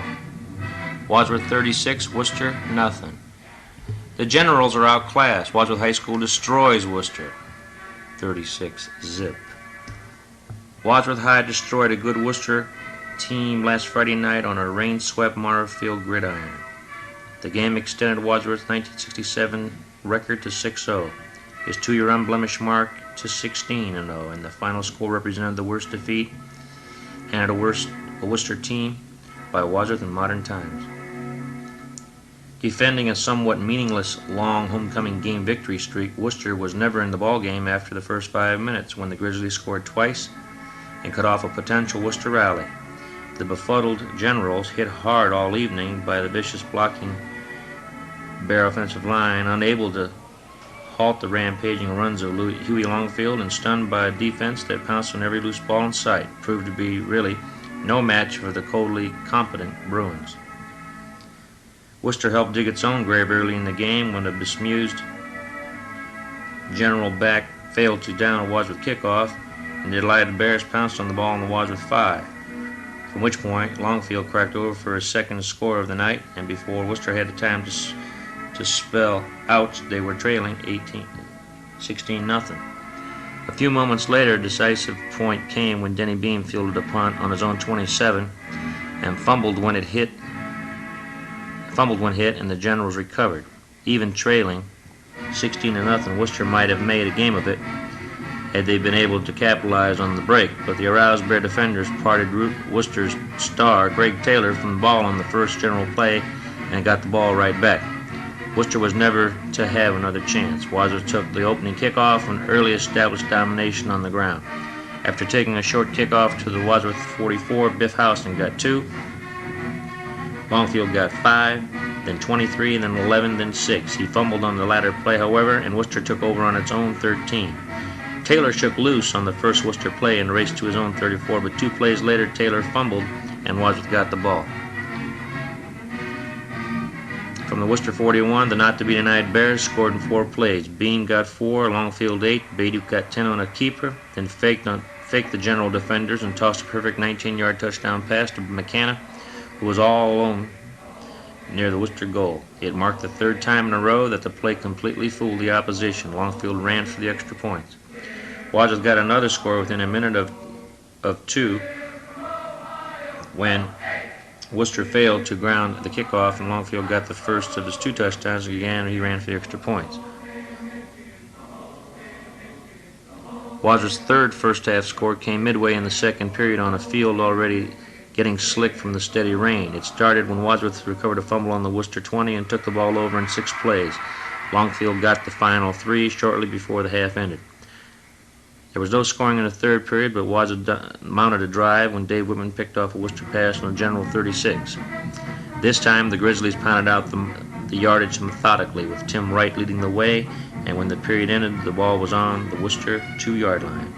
On the first play of the last quarter, Bayduk and Wright executed a perfect fake, and the Worcester defense converged on Wright only to discover they didn't have the ball. Denny Beam did in the General end zone.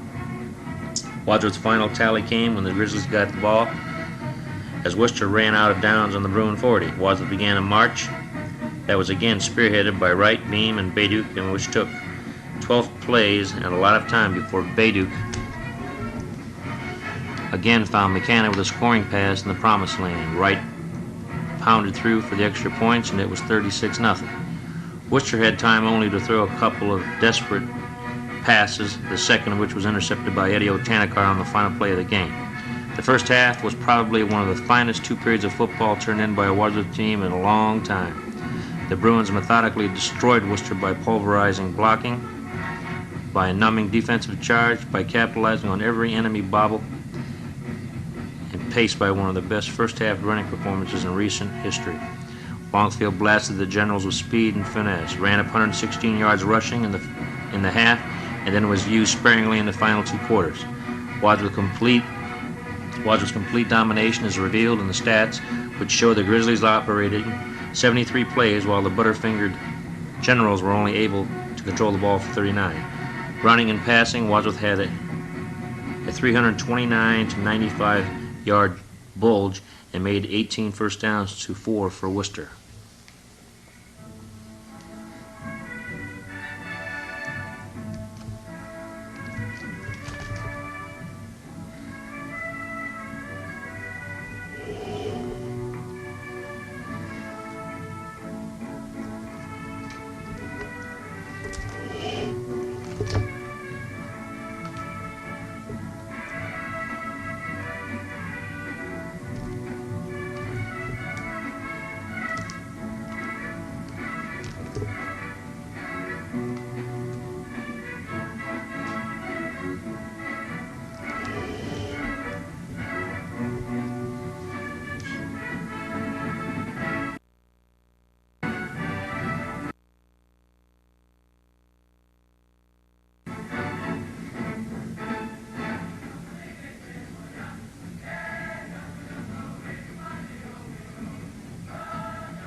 Watch out.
Outside is wide open.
Nice job, defense.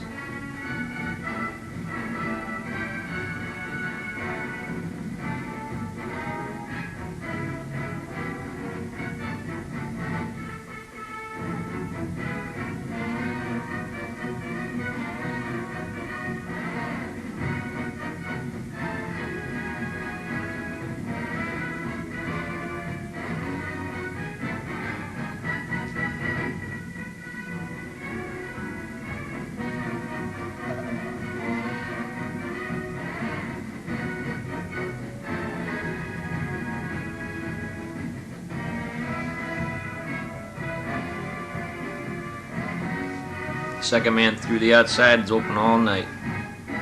Should have ran that more.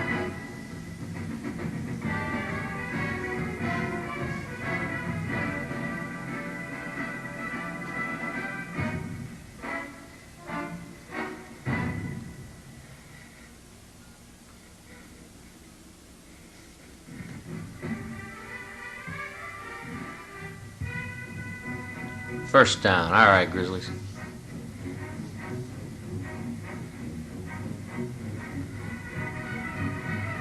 Good game.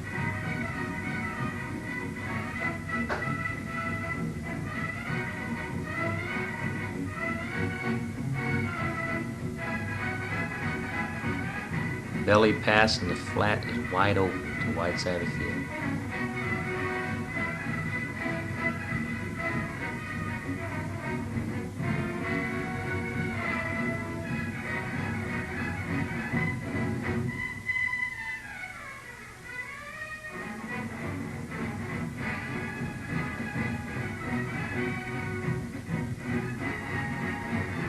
Way to run, big guy. Motion call.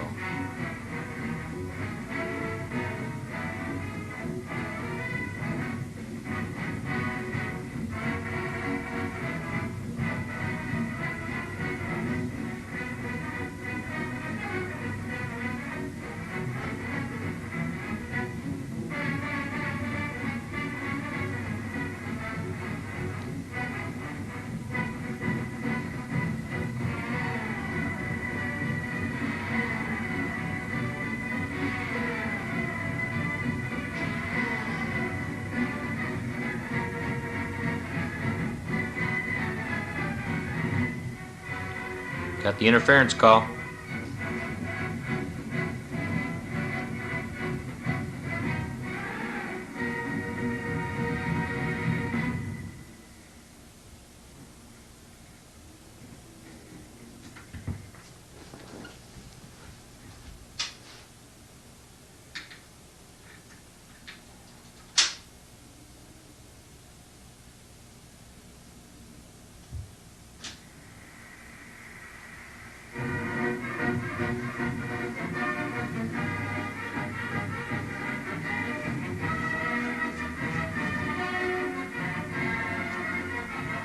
Great blocking.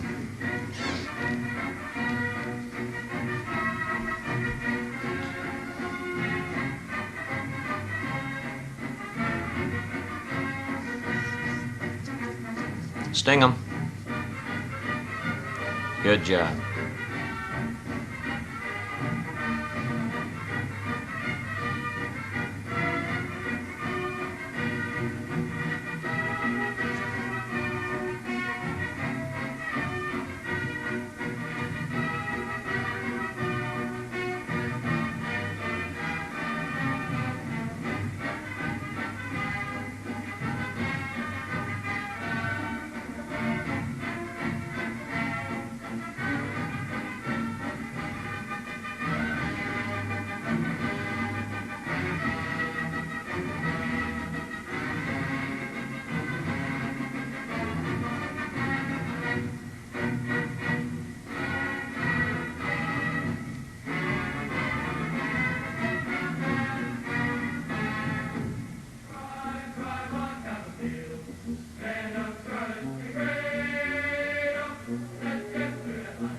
Okay, Big Tim.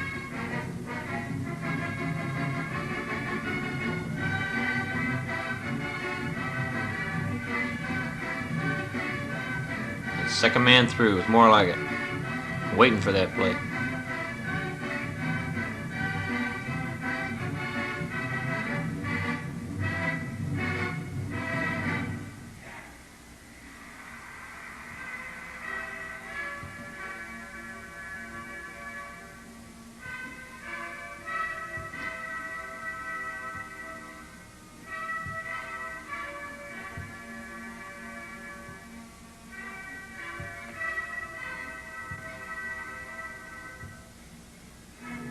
A few on the counter.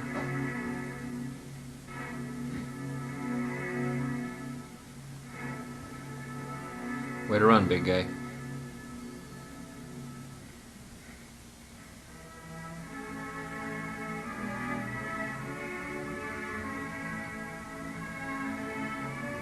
That's it.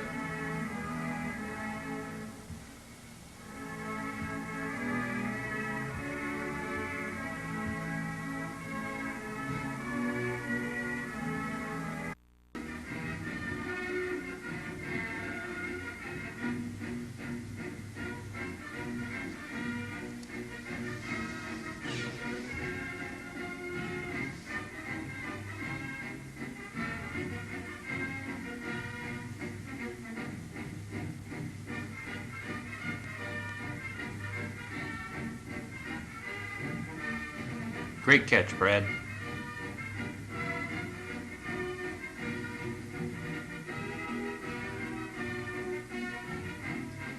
Extra points fail.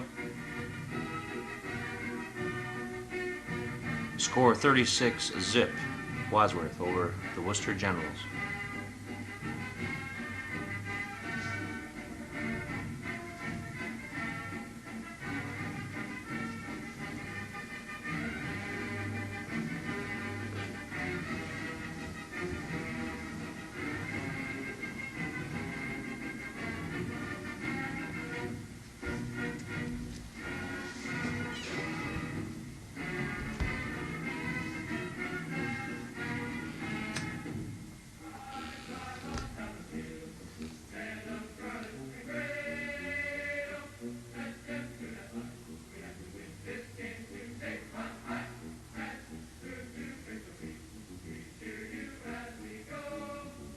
Big interception. Seals the victory.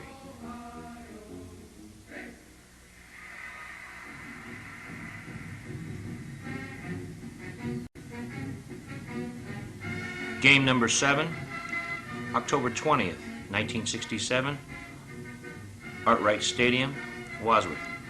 Wadsworth 54, Brunswick 0.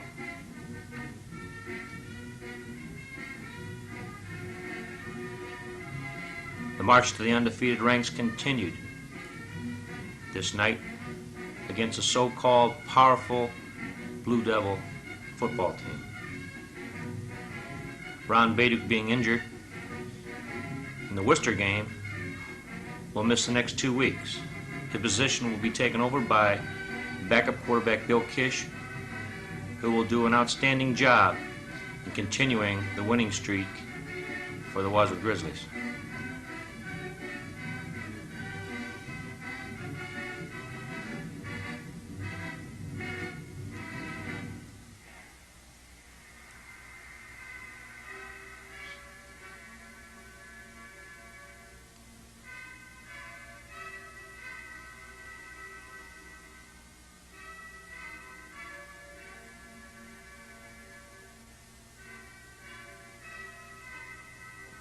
Sweep right. Good move.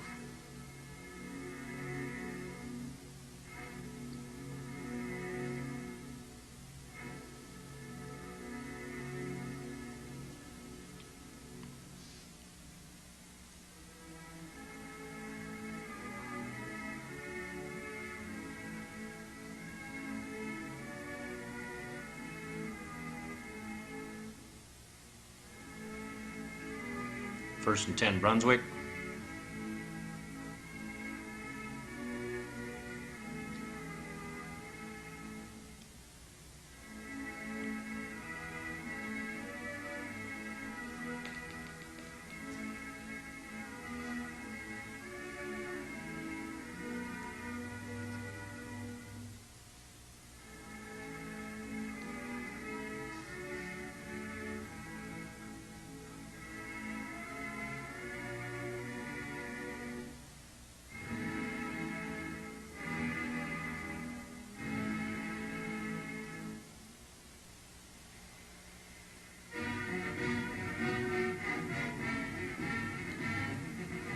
Big hit.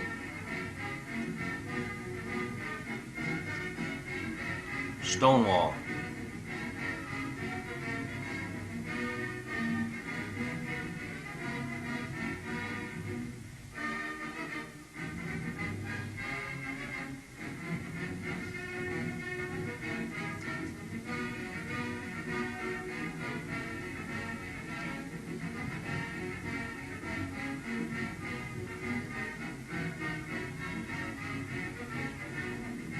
Great defense.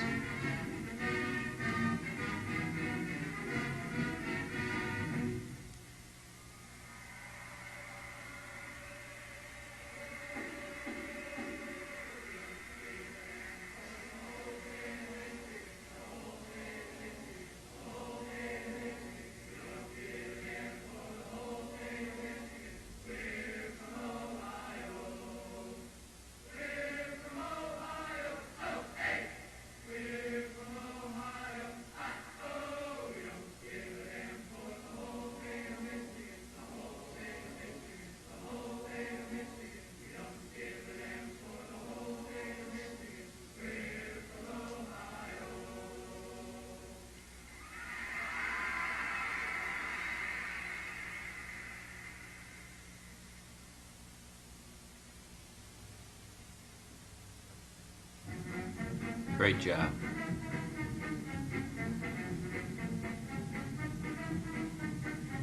Counter. Stuff.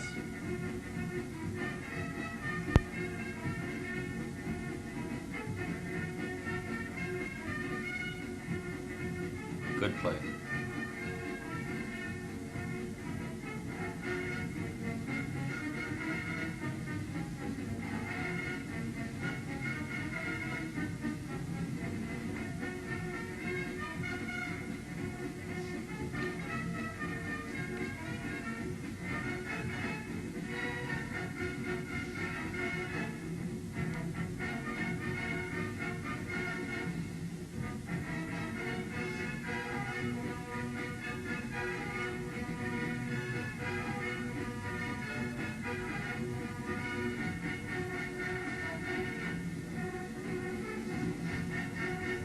4th down, we got a punt.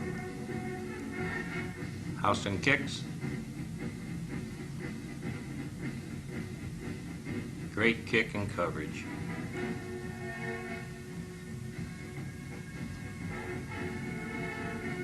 Stonewall again.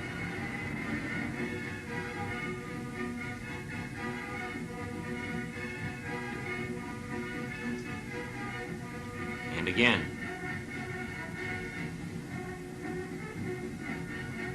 Counter. Close it off.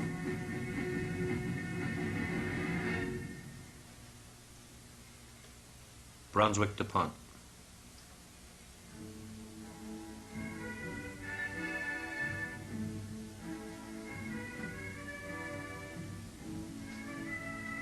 First and 10, Wadsworth.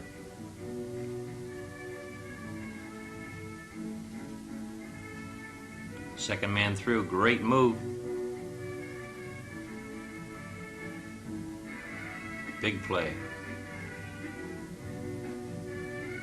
Must have missed a touchdown.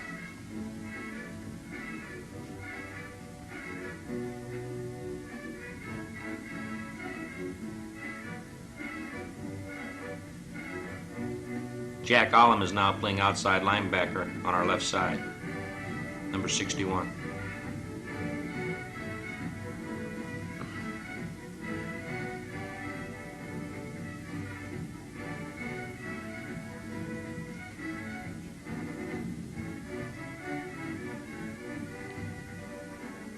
First down, Brunswick. Big hit.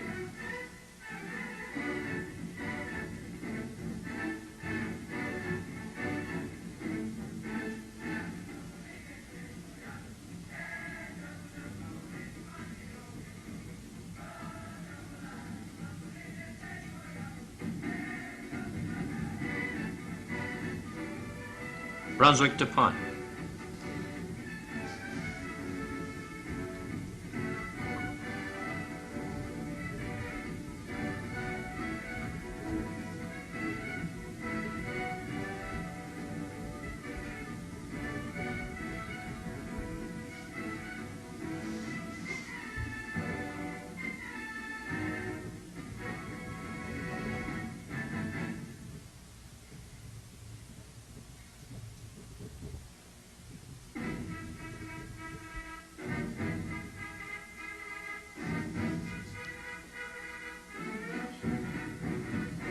Gain of 5.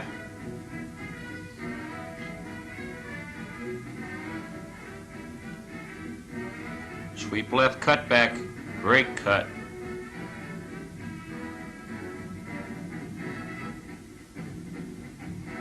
Good block. Nice job. Extra points. Good. Great job. 24-zip.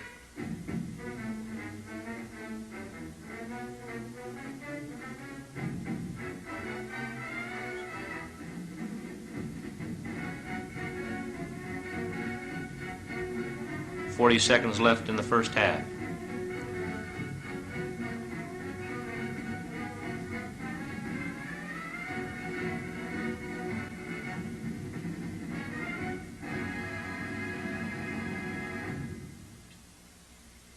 Second half action. Wadsworth kicks off to Brunswick.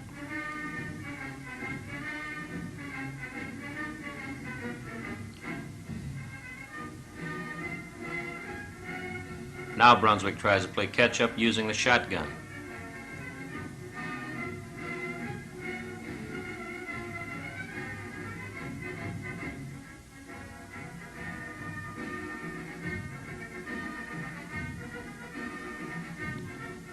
Brunswick's a Chinese fire drill.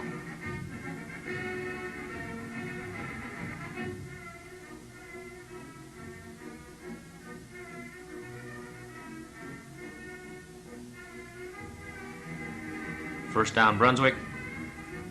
In the shotgun again.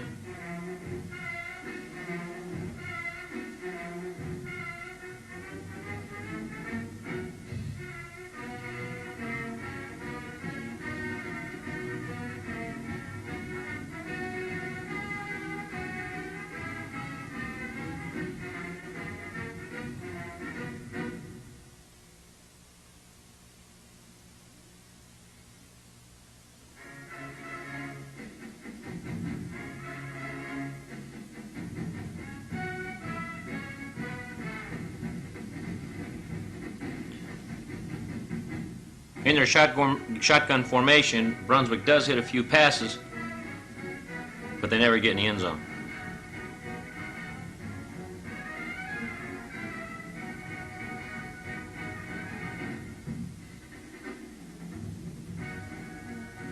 Great coverage.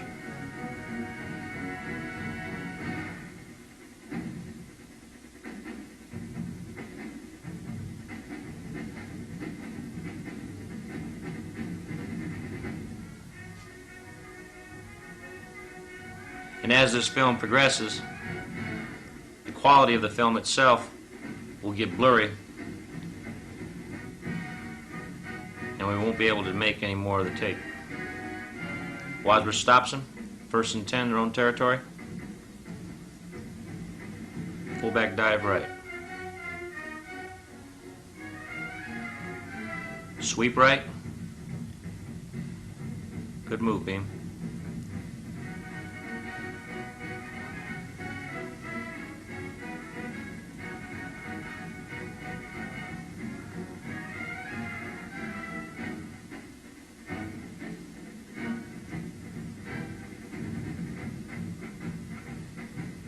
Sweep right.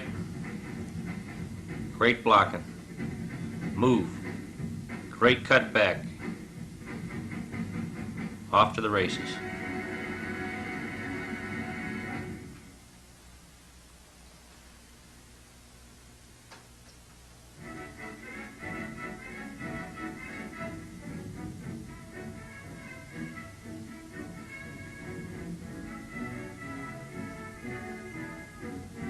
Brunswick continues to stay in a shotgun because they're trying to play catch-up. A lot of pressure on the quarterback by the front four and inside backers, forcing Brunswick to punt. Wadsworth gets the ball in perfect field position and march on. Belly pass right. Just off the mark a little bit.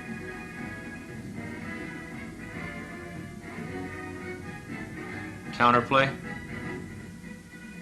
Dennis L. Smith.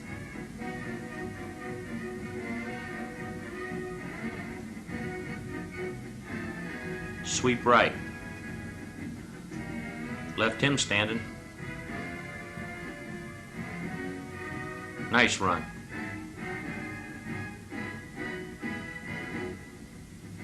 Hand back.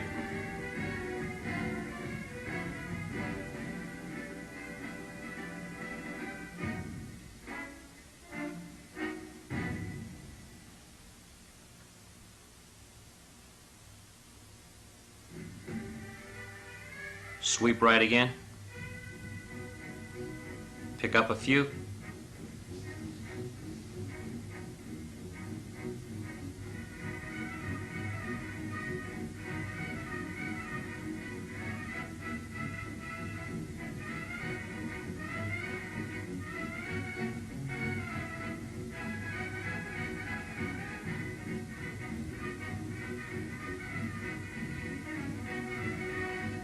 Belly pass right, touchdown. Nice shot, Bill. Great catch, Brad. Roll away left for the points. Got it.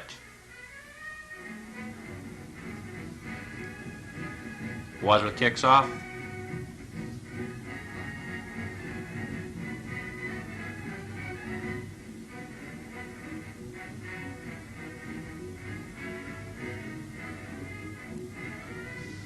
Stonewall.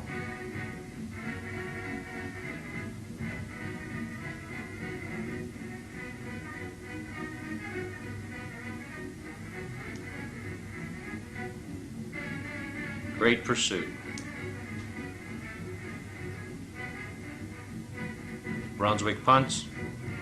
Whoa.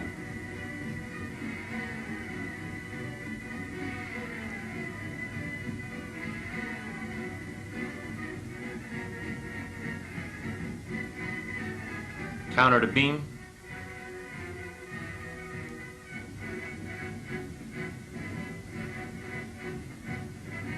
Sweep to Beamer. And this is where the film becomes atrocious.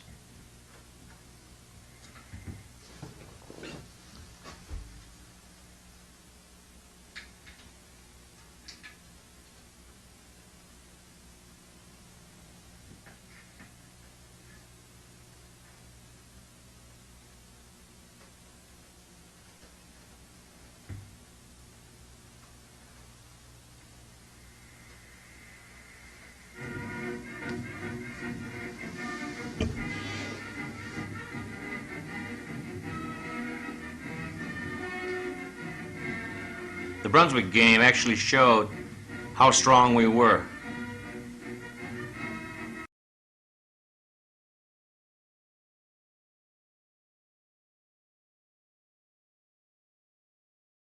The next game was game number 8, October 27th, 1967 at Norton Stadium.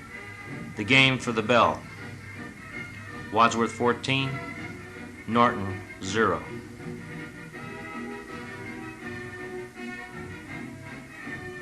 Some injuries still plague the Grizzlies as Jack Olam is in the game for Terry Taken, and Bill Kish is continuing his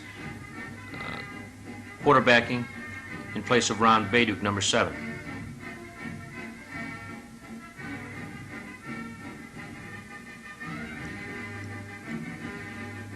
The game against Norton on a cold, blustery night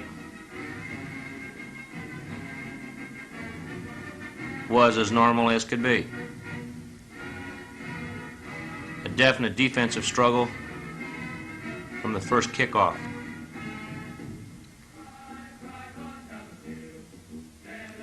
Mistakes were seen by both teams in regard to turnovers, but the game was definitely a hitter. They were out to stop our streak, and as you can see the way the defense is playing, we weren't going to put up with it. The unity of the team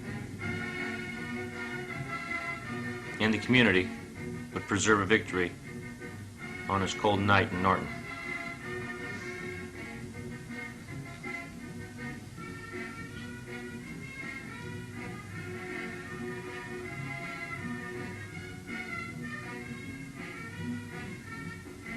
Nice play.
The Grizzlies shut them down on this one.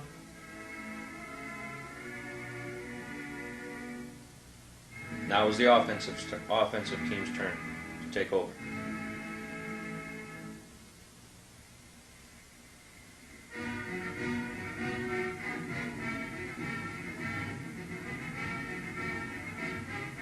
That's what we needed, a big run. Had to get out of the hole.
It seemed that in the first half,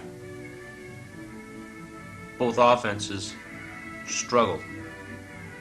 But with a turnover, the Grizzlies had a chance to score before the half.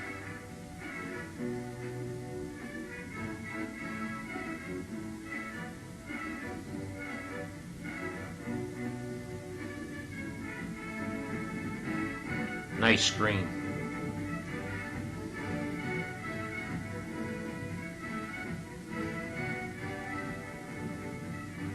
Out of bounds to stop the clock.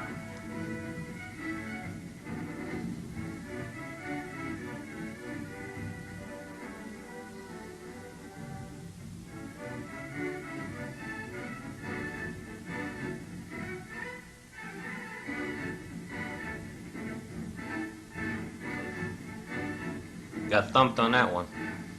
3rd and 6. Big play.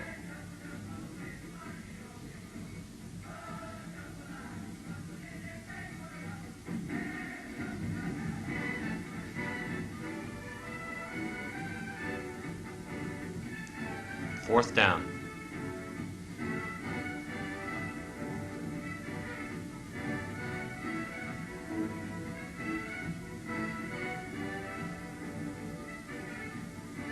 The ball fell incomplete as the half came to a close. Great job by our kickoff team.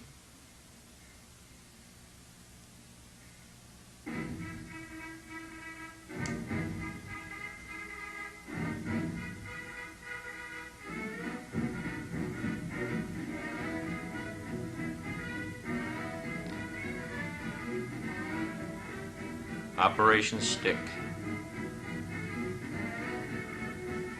Norton punts.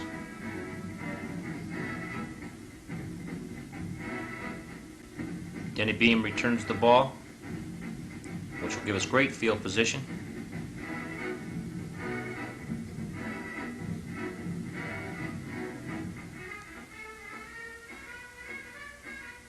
Some plays were missed by the photographer.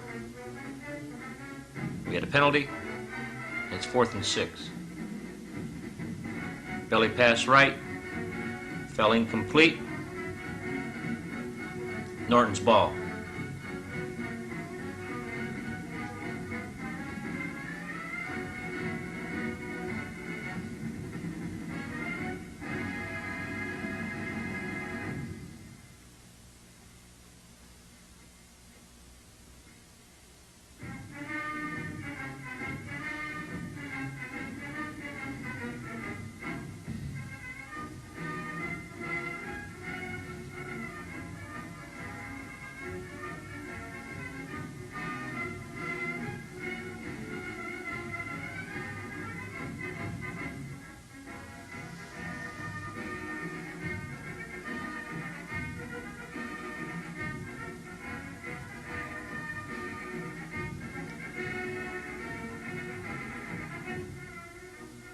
Third and long.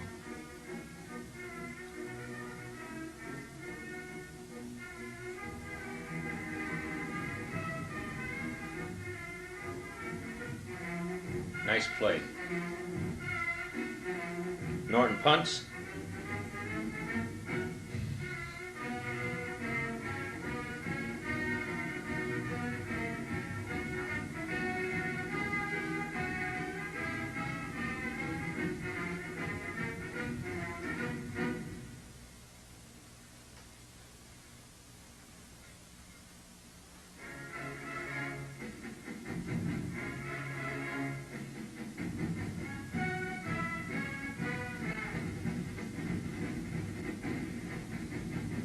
Nice cutback.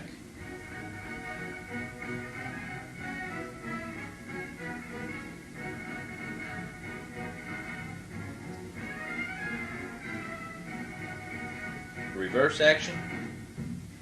They smell it out. We have to punt.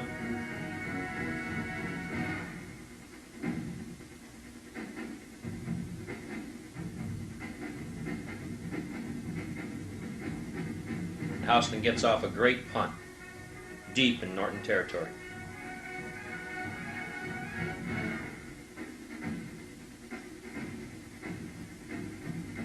Great team defense.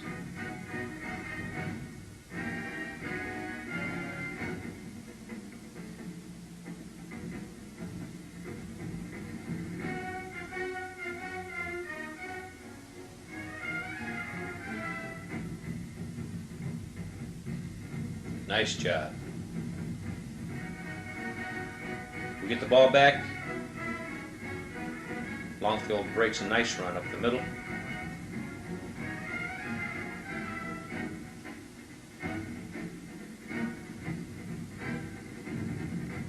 Flag against Norton.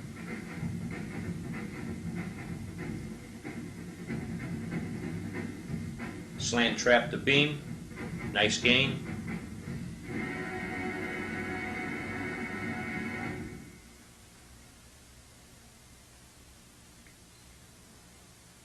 Slant trap again, another nice gain.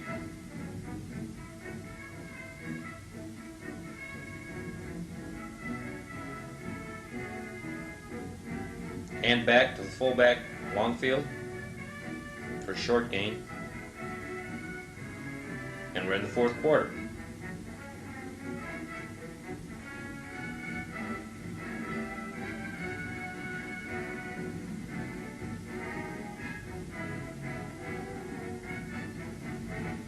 Big play right there to Riggs.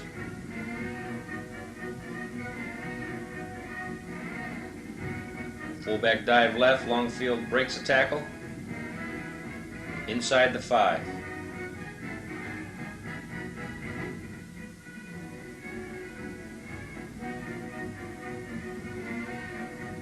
Finally, touchdown Wadsworth. Try for the extra points.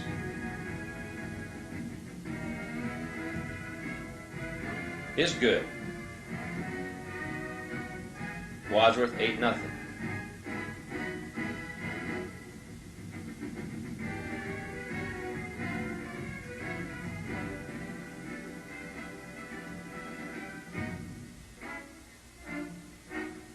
Flag on the play. Wadsworth has to kick again.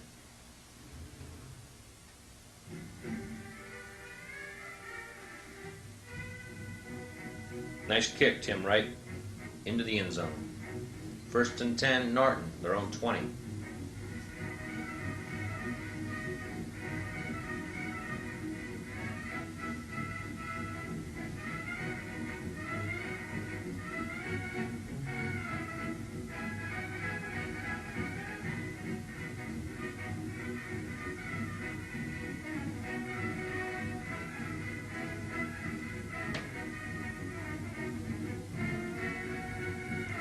Norton punts.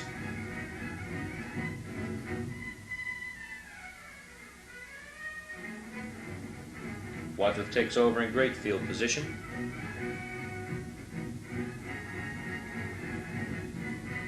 Off tackle left. Gain of 5. 2nd and 5.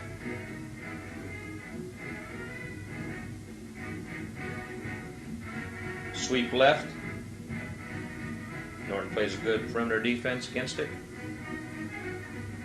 Slant trap to Beam.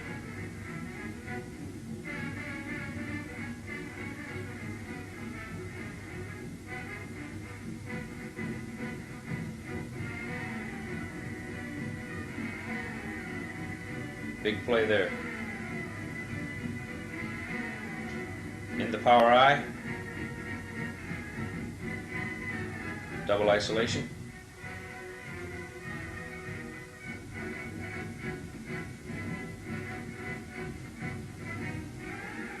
Counter to Beam. Somebody missed the block. 3rd and 11. Belly pass left.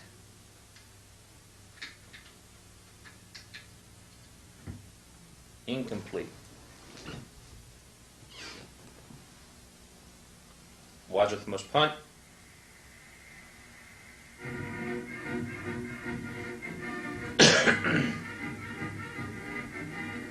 Great kick by Biff Houston in the coffin corner.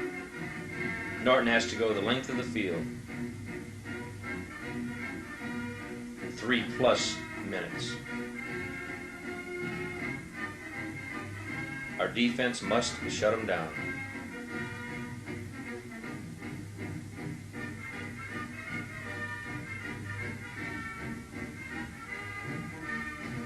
Who wants it?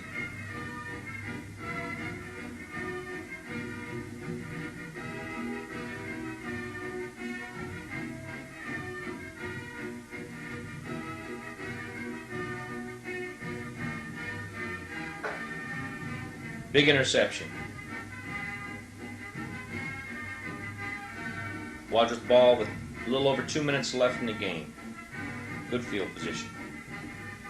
Off tackle left. Nice job. Sweep left out of the eye.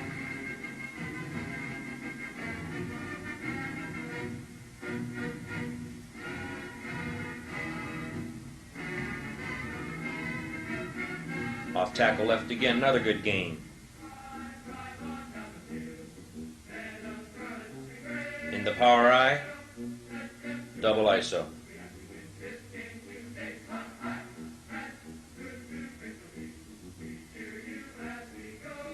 Third and 7. Too much time. Delay a game against Wadsworth. Whoa. Belly keeper by Bill Kish. Fourth down coming up.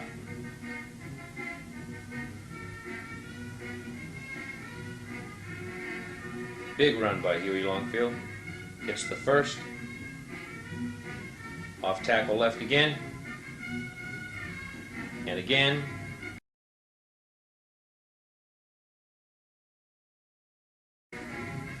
Game number 9, November 4th, 1967, at Art Wright Memorial Stadium. Wadsworth 28, Medina 6. The article read as follows. The Scrappy Bees become victim number 19. Medina beaten 28-6. Cold driving rain and a fired up swarm of Medina bees failed to rattle the Grizzlies' poise here last Friday night when the Wadsworth High School 11 scrambled to its 19th straight victory over 2 seasons, 28-6. The red and white offensive unit rambled 339 yards over the sloppy turf and picked up 79 more through the air to outdistance the Southwest Conference visitors 418 yards to 177 in total offense. Denny Beam and Huey Longfield again dazzled the rain-soaked crowd by gaining 277 yards between them and posting 3 touchdowns on the scoreboard. The Speedy Beam danced for 145 yards and 15 carries, and Longfield roared 132 yards and 20 totes. Beam scored on runs of 58 yards and 24 yards, and Longfield bulled in from the 7. The other Grizzly tally came on a 5-yard pass from Ron Baduke to Biff Houston. Although the Wadsworth High School ground attack was impressive, it was the masterful ball handling of Baduke and his pinpoint passing that really kept the Bees in retreat most of the evening. He showed no signs of the injury that kept him out of action for 2 weeks. Bill Tippett's power I formation looked classy in the first period when Medina moved in 3 quick first downs in the early going behind the quick bursts of sophomore Larry Collins. But the Grizzlies took over on their own 30, midway in the stanza, and got down to the serious business at hand.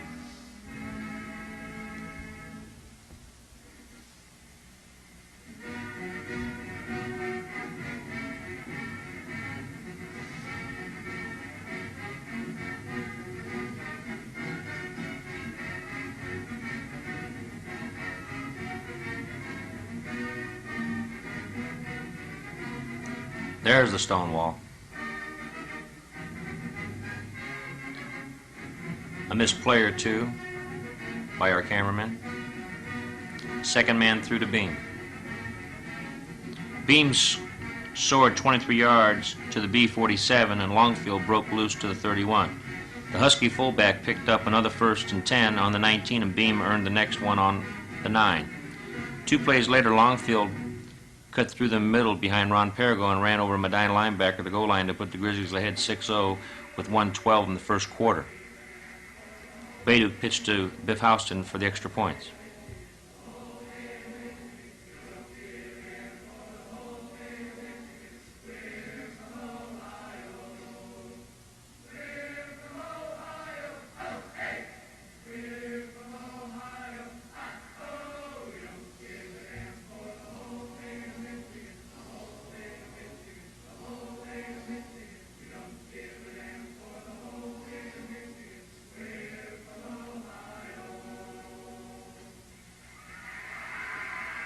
got the first down.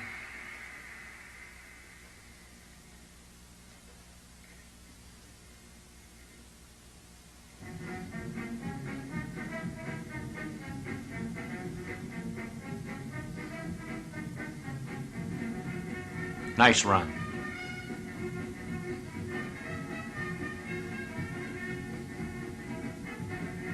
Belly pass right to Houston.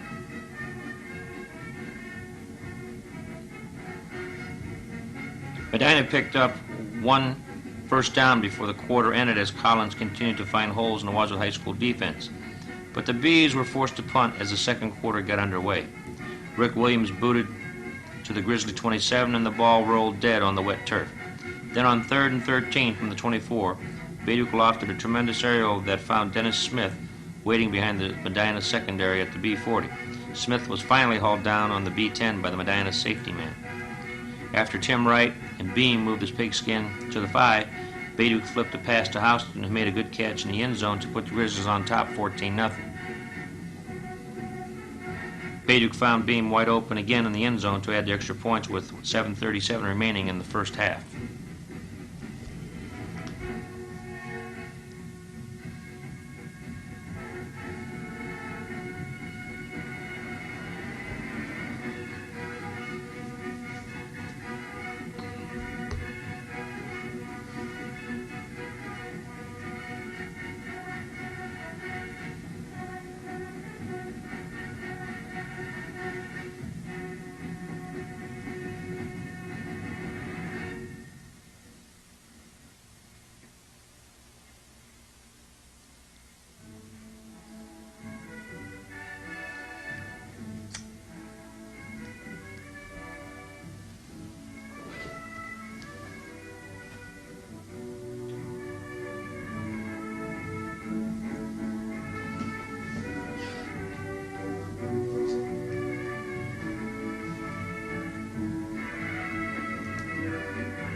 close either way.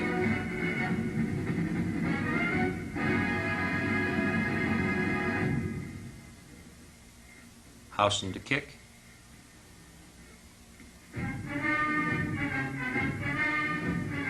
Great coverage.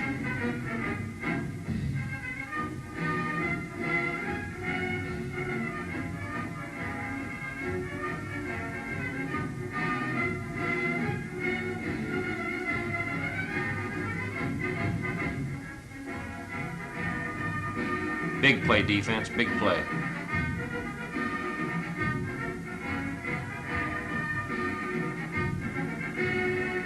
Another sack.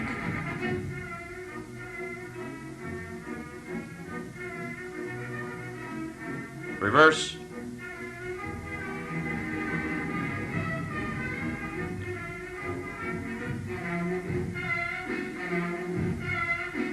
Medina to punt.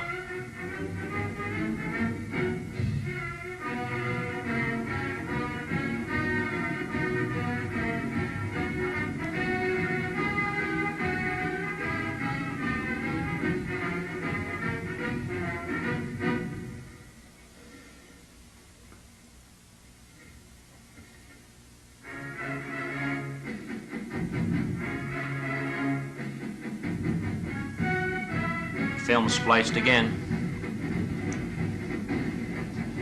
Stone wall in effect.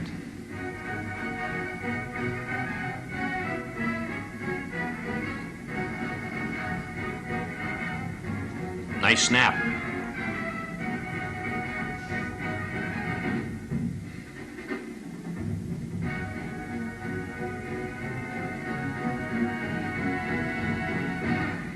Slant trap to Beam. Good gain.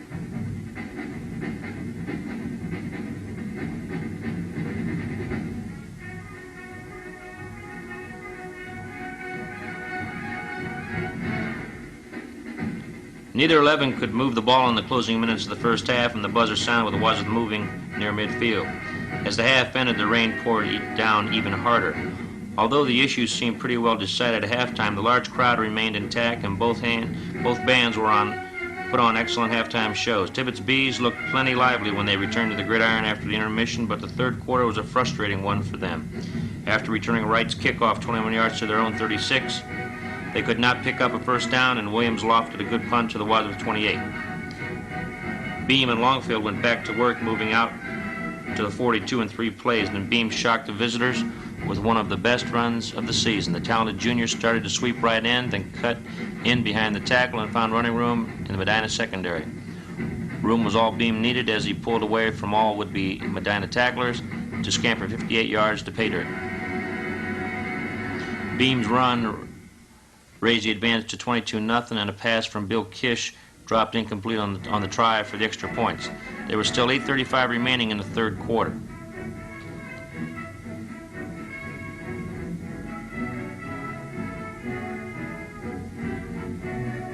Just about picked it. Tibbetts inserted sophomore Glenn Olds at quarterback, but he was unable to find the passing range, and Williams was forced to punt again to the Grizzly 29.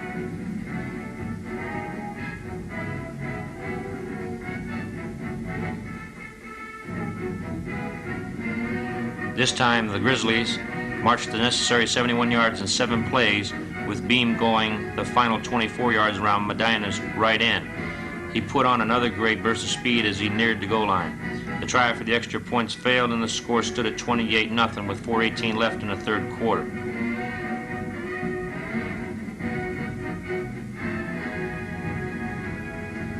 Both teams moved briefly, but neither could score in the closing minutes of the third quarter.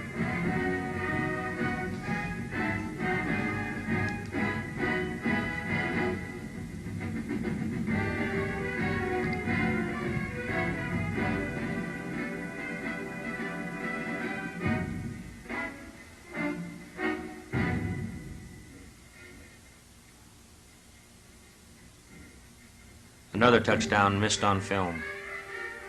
Wright's kickoff.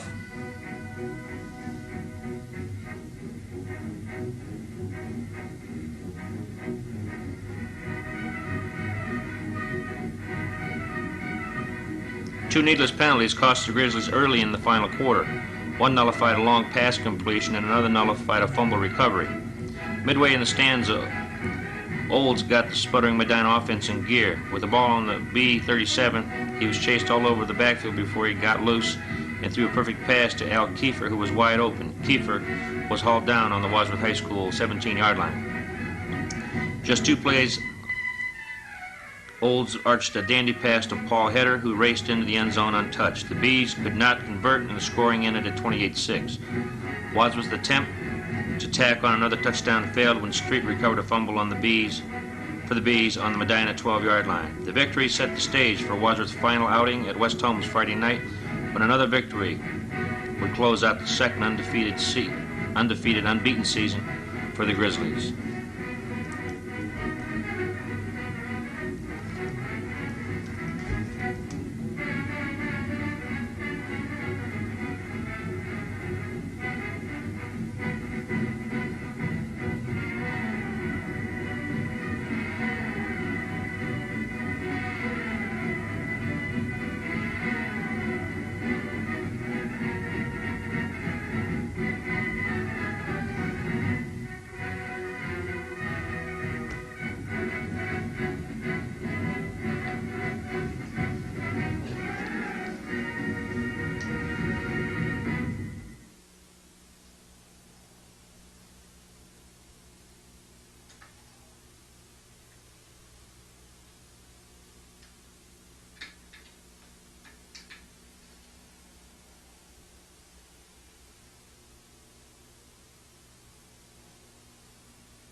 Game number 10, November 11th, 1967, West Holmes Stadium.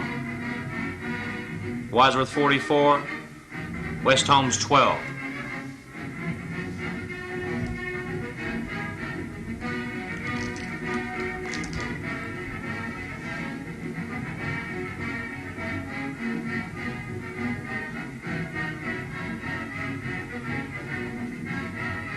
The article read, Longfield scores 4, second perfect season for Wadsworth. Stunned by a quick opening touchdown, Wadsworth roared back to grab a 44-12 victory over West Holmes, which capped a perfect 10-0 campaign and ran the grisly winning streak to 20 games. West Holmes quarterback Steve Chase completed 3 straight passes following the opening kickoff, the third a 40-yard strike to halfback Denny Helm, which gave the Knights a 6-0 lead. It was short-lived, however, as the Grizzlies rebounded quickly with halfback Denny Beam doing the honors on a 35-yard scamper. Beam scored from 8 yards out later in the first quarter, and fullback Gene Longfield broke off a 25-yarder to cap a wild 12 minutes, which ended with the Grizzlies back in command 22-12. Longfield added touchdown runs of 35, 6, and 6 as Wadsworth dominated the second half. The Grizzlies rolled up 405 yards on the ground, while West Holmes, aside from that first burst, found the passing game ineffective. Chase finished with 14 of 17 completions for 70 yards. Chase scored the second night touchdown from 6 yards out during the first quarter scoring barrage. Beam added 3 conversion runs, and Longfield won as they accounted for all Wadsworth's scoring. So the unbelievable happened again.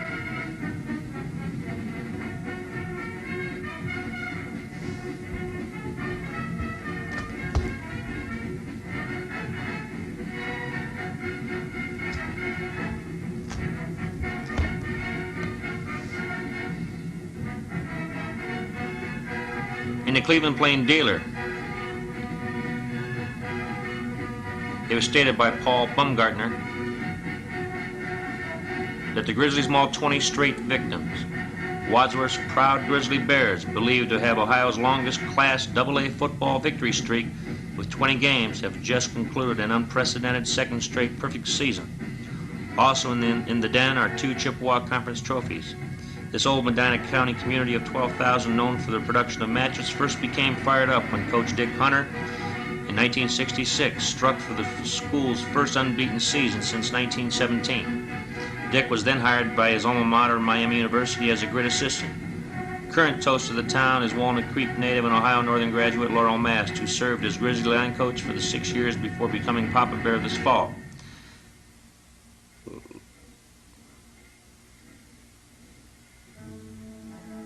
The last Wadsworth High School loss was 2 years before Mast, 37-0 to Mansfield Malabar. The fans have been just great. We had our best season ever as far as attendance is concerned. 6 busloads of fans followed us to West Holmes. They chartered those buses and were there by 6 o'clock in the evening.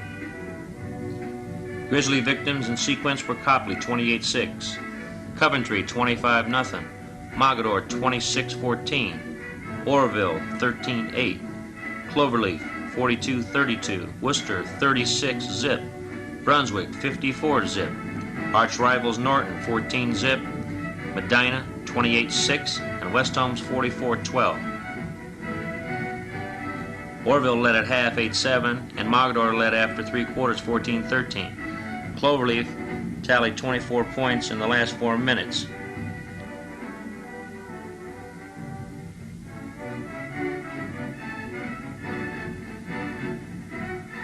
Of course, at the time, the coaching staff alternated JVs into the ballgame. The Bears led foes in rushing, 2,837 yards to 730, and they piled up an amazing 4,143 yards with passing and kick and interception runbacks included.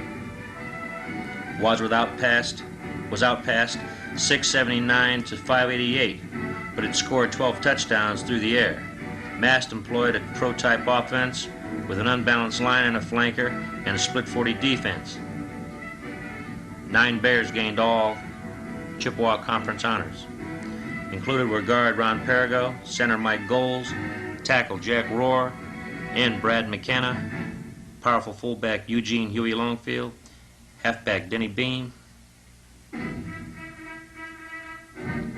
tackle Roger Lesser, linebacker Biff Houston, and Mike Ford. All are seniors except Beam and McKenna. All-County Fireplug Ron Perigo and Chunky Longfield are considered top college prospects, along with the defensive pursuit ace Lesser, who transferred here from Mineola, Texas, after his team down there went 10-0.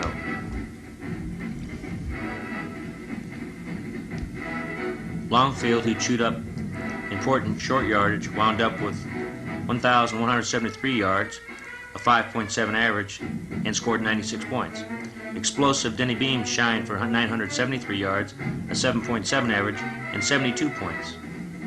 Two-year starter Ron Duke Bayduke, 170-pound senior quarterback, hit for 381 yards passing, 23 for 39, and 8 touchdowns. Career-wise, he has 896 yards passing, 63 for 109 yards, 63 for 109, with only 1 interception. Flankers Denny Smith and Dennis Riggs divided about 240 yards and 4 touchdowns on pass receptions. Other offensive regulars were guard Eric Toma and tackle Tom Rabatine, both juniors. All-around end McKenna snared 8 touchdown passes and shared the blocking load with technique leader Rohr. Defensive insertions, besides the all-leaguers, were Perigo and Rabatine. At ends, Tim Wright and Joe Savage. At tackles, Longfield at linebacker, Terry Taken, Jack Gollum, Elmer Zirax, Denny Bean, Dave Whitman, and Kit Kaiser at the safety. Beware of the Bears next year, because they will be bringing up a 9-1 sophomore team.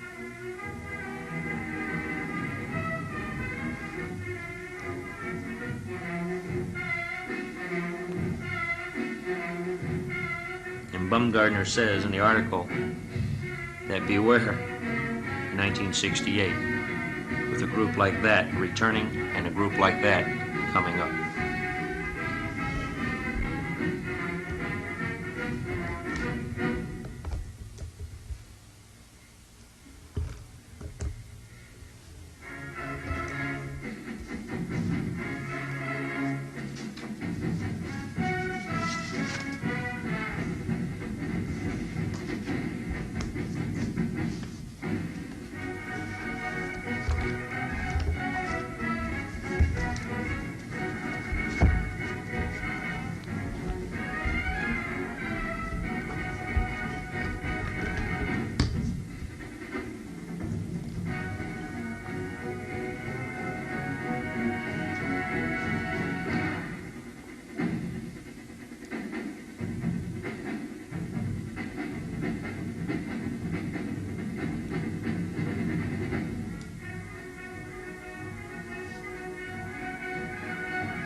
Big play.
Big interception.